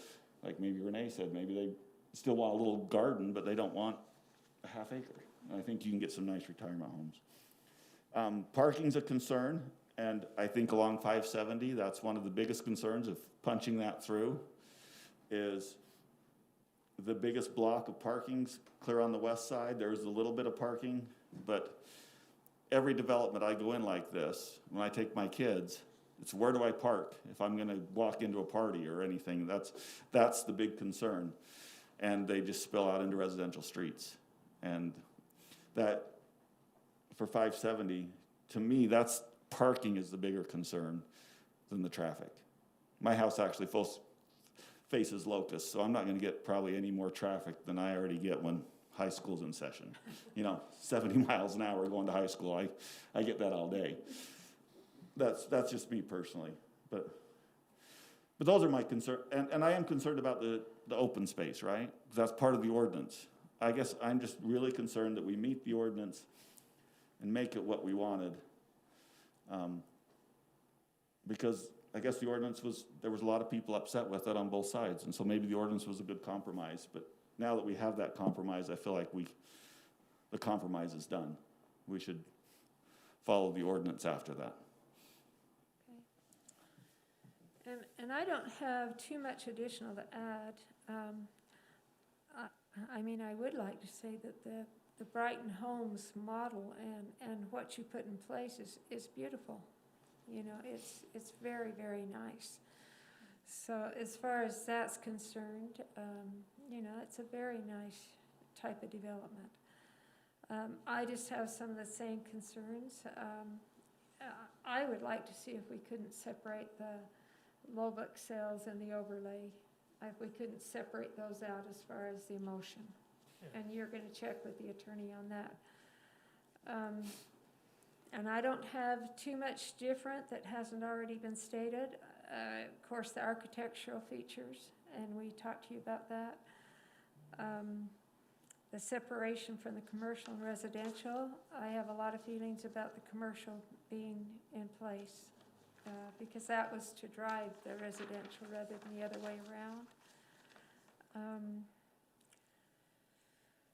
Other than that, I think everything else has already been stated, but my recommendation is that, I mean, we can't pass this tonight. It's got to be continued. And some of these concerns need to be addressed and brought back to us. There's some very good things about the plan, but there are some concerns. And so my recommendation would be that we continue this tonight. I want to tell the residents how much we appreciate you being here and taking an interest, and you know, your properties are very important to you, and we understand that. Mine's the same way to me. So appreciate you coming and expressing your concerns. Sharon, can I make one comment? Uh-huh. So we won't be sending out future public notices, so please watch the city website. Please email us at planningdept@lindoncity.org and keep in contact with us so you'll know when these items are before the Planning Commission and the City Council. Is Mike, oh, Mike, is Mike Marchbanks? Is he not on? No. Oh, I don't think. There's a mic at the bottom. Yeah, that's me. Mike Marchbanks, do you have any comments? Speak up, Mike. We didn't notice you were on there. I'm fine. No, there's been some good comments. I think the biggest thing that concerns me is the separation between the two. It really, that with this layout, would be tough to do the separation of the wall. You know, I don't feel comfortable with leaving it open and to close it the way this is looped. You know, it gets difficult. So I think it kind of needs to be reworked a little bit. The crosshatch areas concern me, like same as Rob. You know, but I don't have any problems with the low bookshelves concept, expansion. You know, that doesn't bother me.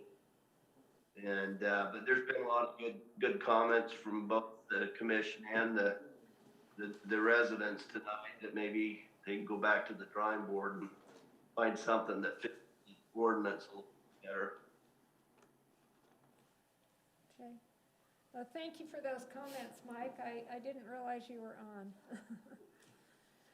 So, do you have anything else, Mike Lawrence? So, that's my recommendation, but if someone else wants to I'll have a motion. do other than We continue. have to do two of them, don't we? Well, Do we have to do two motions, Mike? We have to continue both? I mean, I think you could make a motion to continue the zone change and the general plan amendment. Okay. Okay. I think that's the motion I'm going to make, but I kind of wanted to say that I'm not hearing a lot of resistance to the low book sales proposal. I forget your name, I'm sorry. Dave. No, David. oh, David. So my motion is going to be continuation, but if there's some way that staff can separate these and we could go forward with that, then maybe Yeah, that would help expedite. We would I don't need a know. vote from you, though. Yeah. But I'm going to make a motion to move to recommend continuation of ordinance 2021-3-0 to amend the city zoning map for general commercial to general commercial A to the planned residential development overlay as identified as Exhibit 2 for the properties located at 550 North State Street and 310 West 500 North. Does that work? Yes, did you say about Then the I'll general plan? Then as I'll well? make I'll do the next one. Well- It doesn't matter. Or you can continue yours. Yeah, and I move to recommend continuation of ordinance 2021-4-0. Okay. So Now, can both. we can vote on both? Just to Okay. continue it, yeah. Uh-huh. Okay, I have a motion to continue both amendments and the master plan amendment. Well, and Oh, just wait, might I need a say, second, add to yeah. my motion, just a comment that There he is. we're hoping that the developers can kind of rework, you've heard some of our concerns and maybe rework this so that it can work, because I think there's some issues there with the layout the way it is, and of course, I understand we're just talking about the zoning, but I don't think many of us are opposed to the It's zoning. it's not a denial. No. It's not a denial, you know, that's an option here tonight, and we're not saying denial. okay? More specific, it's not a denial for It's not, Lowbook we're sale? saying, we're not saying that we will never do the overlay and we will never do It's just not the prepared. master plan adjustment. I mean, we're just saying we're gonna continue and keep Continuing working on it. Right. So I guess before we vote, I guess, I'm for continuing, Yes, and I think that's good. But if this plan was presented as is, it would be a no. Yeah. It would be okay, denied. yes, yes, So I agree. I guess be aware of that, right? As is, the zone change would be denied. At least that would be my vote. Yes, That's yes. what I'm saying. My vote would be denial of this. I think there are a lot of good issues that have come. I think we need to address all of them. But that's why we're continuing, so you don't have to start over, right? We don't have to go back to square one and do all the applications and everything. We're given the mulligan here to go and see if we can get it right. So I guess that's what if you, right? All those comments. Some of these comments might be, but as it currently is constituted, it would be a denial. Yes, I agree. We understand. Okay, now can we go ahead with the motion Rob made? Or- Yes. Okay. And I'll second that motion. Okay, I have a motion and a second to continue. All in favor? Aye. Any opposed? Okay, the voting is unanimous. And, you know, something like this just takes a lot of work. And it's very new to our community. So, thank you very much, all of you, for being here. We hope you have felt like you've been listened to.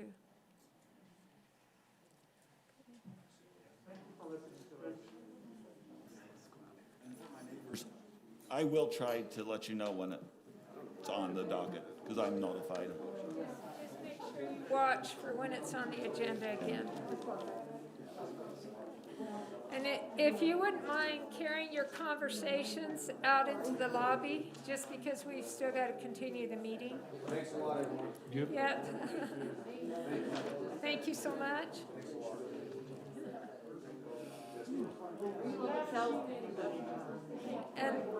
And thank you for continuing your conversations in the lobby, please. Could you please step out into the hall for us? Thank you. Voice is louder, Ronnie. I gotta use my cop voice. Anders over there doing this. Our meeting is still going. Continue the meeting. Ma'am? Excuse us, we need to continue the meeting. Paging Lowbook.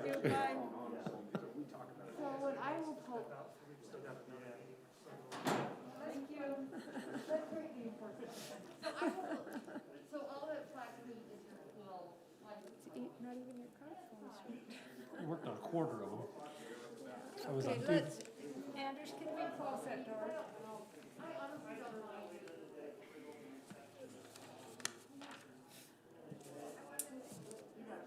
Well.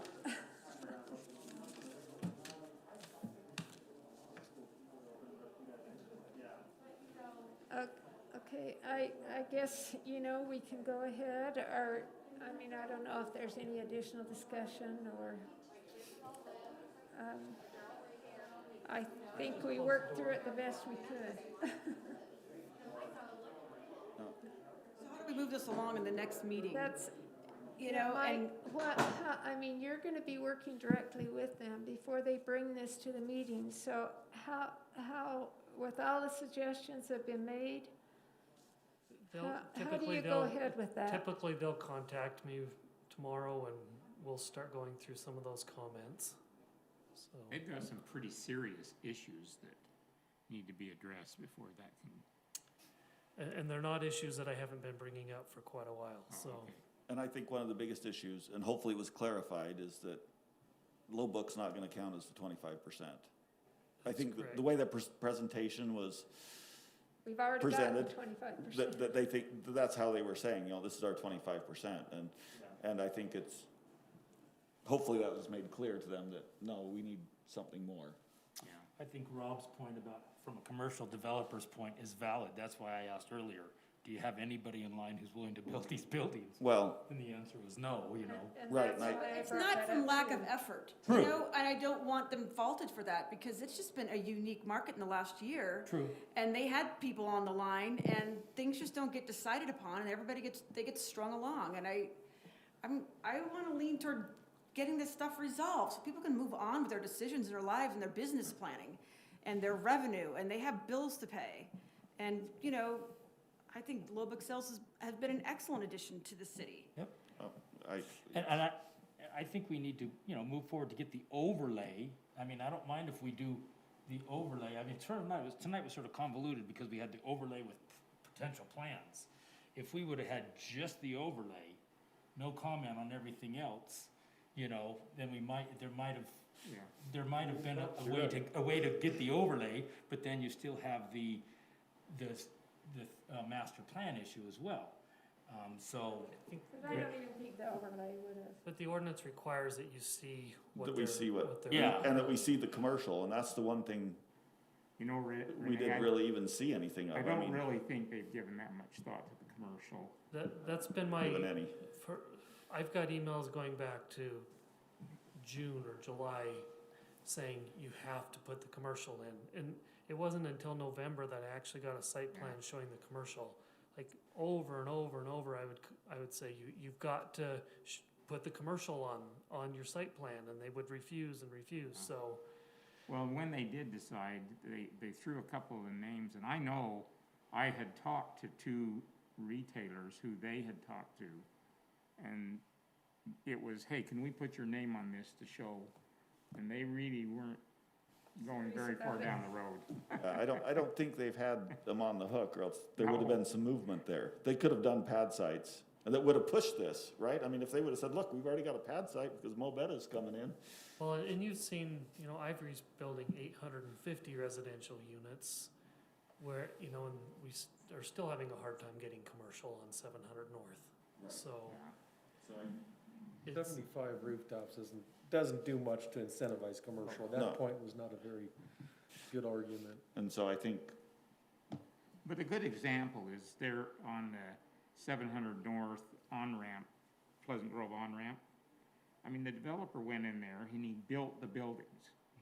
And then he was able to lease them to tenants. He didn't get all the tenants lined up and then build the buildings. And a commercial Exactly. developer, when you're talking about those kind of things like Village Baker and those kind of tenants, you build a building and then you'll get the tenants and you negotiate, and brokers will start bringing you deals and things like that, so. yeah, I just don't think they've given the thought to that, and I think this is a major issue to have the residential project serviced by a road on the commercial parcel. I don't see how that's gonna work. no, 'cause I hadn't even thought through the separation, but how do you separate it, right? I Well, mean, you've with the road there, You've got units that are backing out onto a road in the commercial development. right? No, that doesn't work. This won't I work. just don't think it works, yes. So Mike, I would like to hear any additional input you have.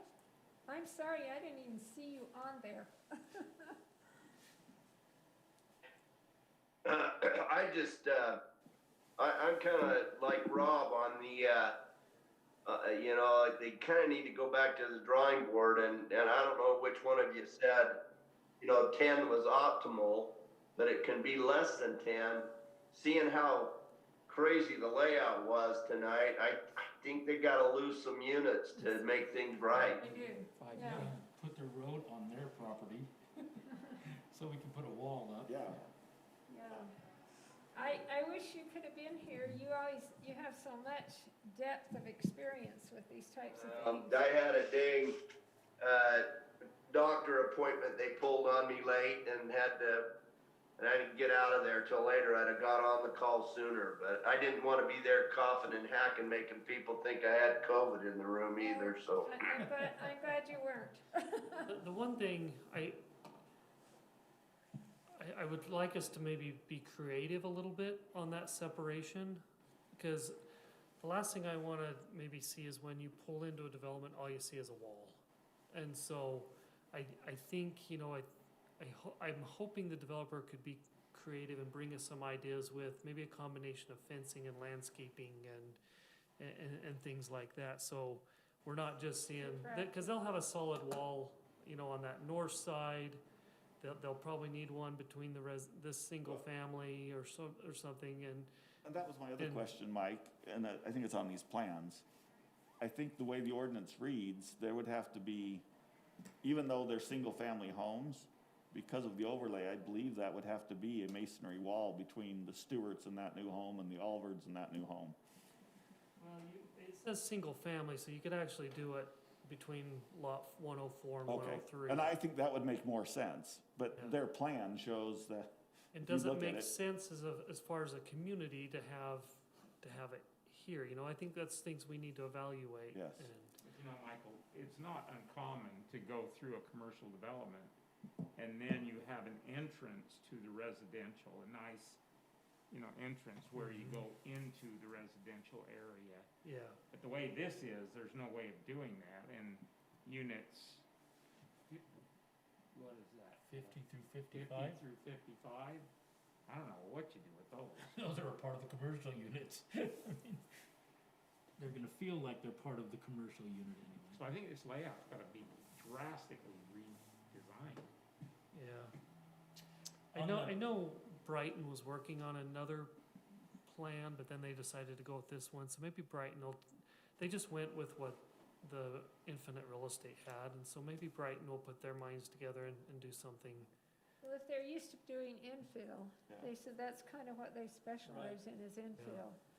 A lot of their stuff is rear loaded. If you looked at their website, really nice units, but they do a lot of rear loaded stuff. I don't know how to resolve the street issue, because there's, you know, depending on which street you live on, they're diametrically opposed. I mean, it's just. Yeah.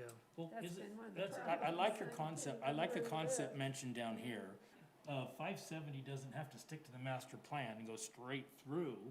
What if you found a way to design it to where 570 comes in and goes left, and then that services half the development, and then the other half services this portion, sort of divide that load, so 570 isn't getting 100% of the easiest way flow, you know, divide it in a way to where, to where it breaks up, so 570 maybe could come in and go right and come out, and then this group could service it. So each road will bear half the load rather than 100%. Like you said, if you went right and then, You they know, could get there if they went clear around, but it doesn't make sense, and so Right. they go to 500. this is thinking really outside the box. But you know, the land that's just east of 500 North before it turns and goes north is owned by Alpine School District, right? Right. Yes. It's too bad that road can't continue straight Yes. over the Locust. And Well, that, it would have to continue straight to 400. huh? Doesn't it go to Fort No, Locust? it goes to Locust. Doesn't it go, Which road? does it back up to the city's yard? Oh, you're saying right You there? have to pull Oh, up to yeah. Google Earth. Doesn't that back through the city's yard as No, well? I see what you're saying. I was thinking the other way, but, That would really cure a lot of problems. yeah. All that traffic is gonna go to Yeah, Alpine School District School anyway. Is that part of the city's lot there, or is that City all doesn't, Alpine? this is all Alpine. We don't own anything over here. Because I know there's a city yard somewhere off. Yeah, there. if that's 500 North continued over to Yes, North I see what Locust. you're saying. That would make, Yeah, getting cooperation out of the school district, we know how well that works. They won't even work with the church. Ask the temple department. Yeah, they won't even work with the church, let alone this. Good idea though, Rob, but it ain't gonna probably go anywhere. Okay, well, let's kind of wrap this up. We've been at it a long time. Well, I just did the math. They have 73 units, average price $400,000, right? They said between 350 and 450, that's 29 million. They could do 50 units at 600,000, and it'd be 30 million. They make a whole $1 million more. And then all the pressure goes down because there's fewer units. Yes. They're bigger. We don't have people saying, what's with this 10 units an acre, you know? And we don't have all the, you just have a nicer product. For our Demand for it. clientele and our citizenry, they'd love it. Yeah. they would. Sharon, you would buy one in a second. I knew you would. She would. I don't know, it's 600,000. It's a great thought, just like what, Steve said. We gotta get out of our heads that it's either half acre or 10 or 20 lots, 20 homes to the acre. It'd be a great transition, like Steve said, to be able with some of these things blend into some quarter acre lots. And, Do some you know, I think the transitioning. residents would be a lot less upset if we did some buffering with smaller lots, even though we know the values are still gonna be up there. Right. Okay. Well, we'll see. with Does those- Brighton do that? Why would they consider doing quarter acre lots I don't or know. a little bit fifth acre? I don't know, I just J.R., what is it, J.R. Horton that came in and wanted to do, D.R. Horton did. D.R. Horton. But like I said, that was a while ago. Yeah, The- Yeah, The but landscape's totally changed. yeah, but they wanted to put in some twin homes and different things like that. Yeah, it's on amazing, because they smaller come in lots with and- very specific, this is our method, Yeah. this is the way we do it. This is our We do cookie cutter. these, we do these, it's really hard, Yeah. you know, to come in. We almost need something unlike an Ivory Homes to look at it and go, hey, we wanna put bigger homes Well, on smaller lots. not to mention, if they've really closed on the property, they figured they were gonna get their 10 units to the acre, it went and got valued into the price. Yeah, Yeah, but they've already seen probably increase. They've probably seen an equity increase in the last year that they've been sitting on this. Oh, yes. So they were smart to close, although Well, it looks like to me like totally new developers, right? We're back to dealing with the real estate agents who are, Well, because Brighton has it under contract, right? So they're actually for gonna the purchase it. residential, the Infinite Real Estate, she's out of the country. Amy Johnson, who you've been Right. dealing with, she's still in the picture, she's just out of the country right Okay. now. right. Amy, is that what you're talking about? Yeah. So who is Amy with? Rhino? Infinite Real Estate, Infinite in Real Estate's the one that owns all the property. Okay. So they want it, Infinite would sell the 2 acres to Lowbrook, they'd sell the 7 acres to Brighton, and then hold Right. on to the other commercial. Yeah, well, we'll let you kind of meet with them and see what they want to do and then bring it back to us when you can. huh? Yeah, I thought everyone did a very good job tonight, and, you know, the meeting was long, but it was well, you know, it functioned well, and, you know, nobody was angry and stuff, so you know, I wanna say thank you, that was a very well-ran meeting, so. Well, Well, I think it's probably settling better, Steve, with your neighborhood. The longer, they're starting to come to terms with it a little bit. Well, I think they're coming to the terms that everybody's emotionally hurt, but they don't want to ruin the neighborhood. There's still a lot of emotion there. You know what I'm saying? The 2 streets and, I mean, but I think they're coming to grips that, you know what, something's gonna happen, and so hopefully Yeah. they're starting to compromise a little bit, right? And say, well, what if we put this through, but if we put a buffer, if we put this, you know, I think they're coming Because if they weren't, a little bit up on that way. Have a little perspective. You think your ward You know, boundaries Well, might I change just- within go their ahead. 70s? I don't feel like the traffic report did anything. Our That ward thing is was- still just from. I mean, Fort- and it might be the It's just scope that that, little who ordered the traffic report? That was so frustrating. Traffic study? Yeah. It was frustrating because the traffic engineer sent us a scope of work, and we had a meeting about it. Then he kept saying numerous times in the report, and I made him take it out, because I was gonna hold this up again, and he kept saying, the city agreed to this scope of work. I'm like, no, we did not agree to this scope of work.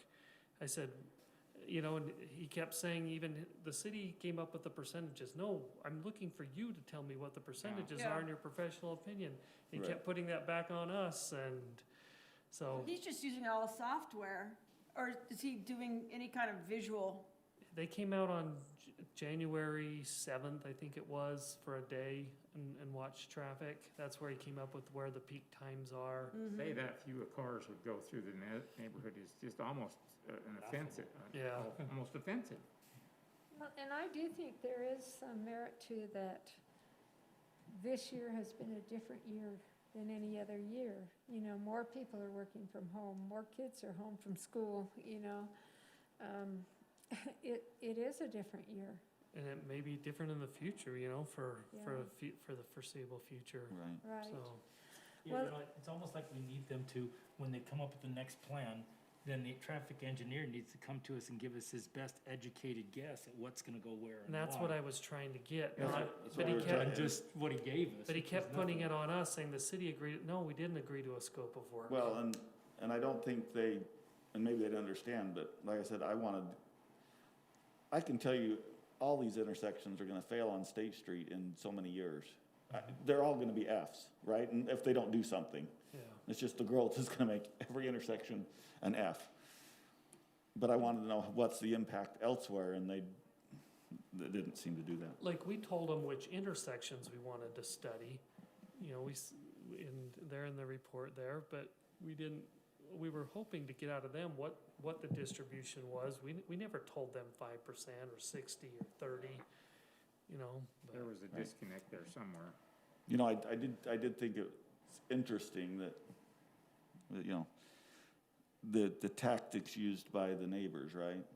Some of the ones on 570 were like, oh, well, it won't be very much traffic, you know, so we wanted to go on 500. And so I'm like, well, then why don't we open up 570, right? Because your arguments are counteractive, right? And so like I said, it's just an emotional issue. I think it's a very emotional issue, you know. Even when they, you know, if they go home and think about their argument, they might go. So I said that it won't impact that street, but it will impact my street, you know, and so it's. Your own pain's the worst pain. So, And so the can worst I ask? the are worst we- statements to hear is it's gonna affect our values of our home. I have residents ask me a couple of the questions. Are we to that point, Sharon? Study that said that that's not the case. So why we have this map up, Matt, or Mike? Did I say that right, you Mike?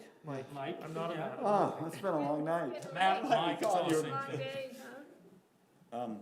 I had, as residents have been talking to me about this, as 500 comes out, there's a home there that's been built up onto Locust.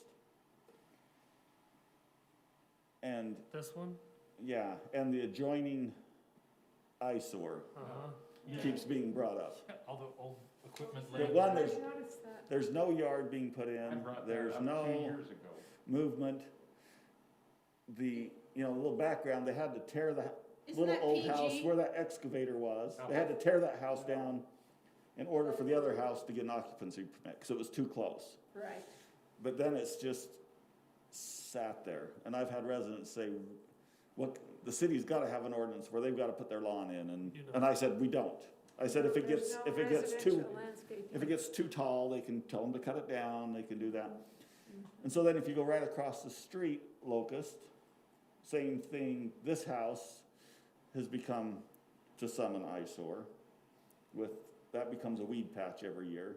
They started out as a garden, but it turns into a weed patch. Best intentions. And then if you go down this street a little bit, To the north or south? go west West. Oh, on west 500. down 500. Maybe just a little bit further. And turn back towards, okay, we went too far. But up where that fence ends, go right, yeah.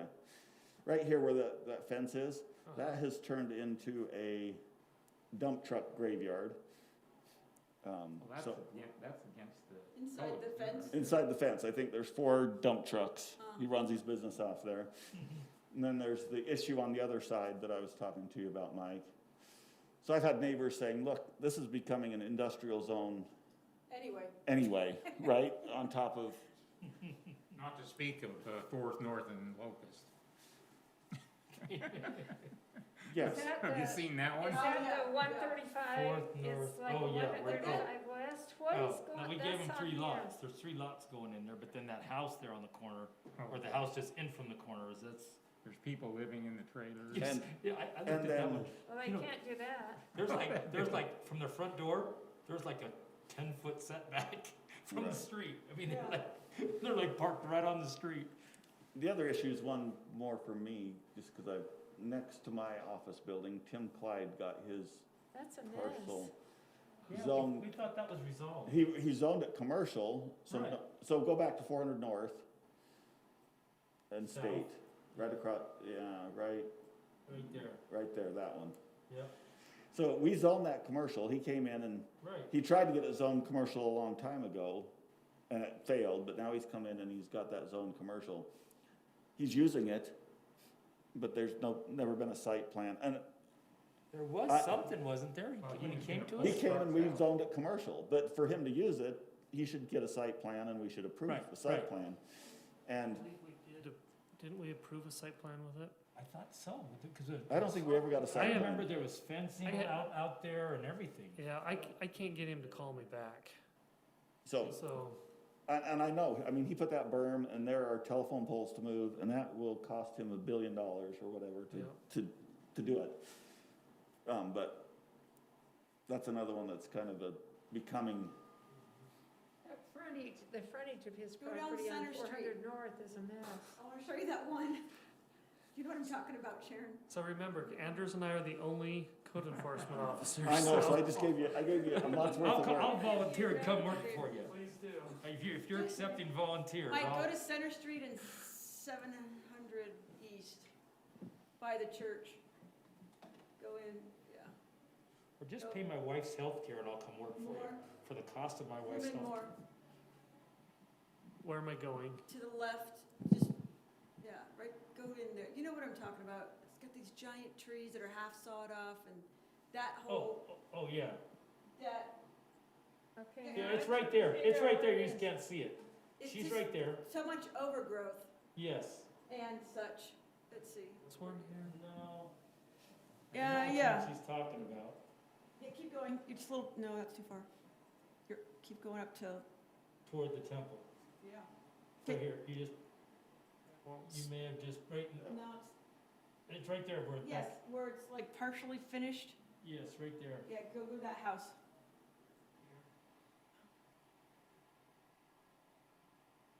And the side yard on the right there. Cutting a lot of trees down or something? They're like half, yeah, I don't know what it is.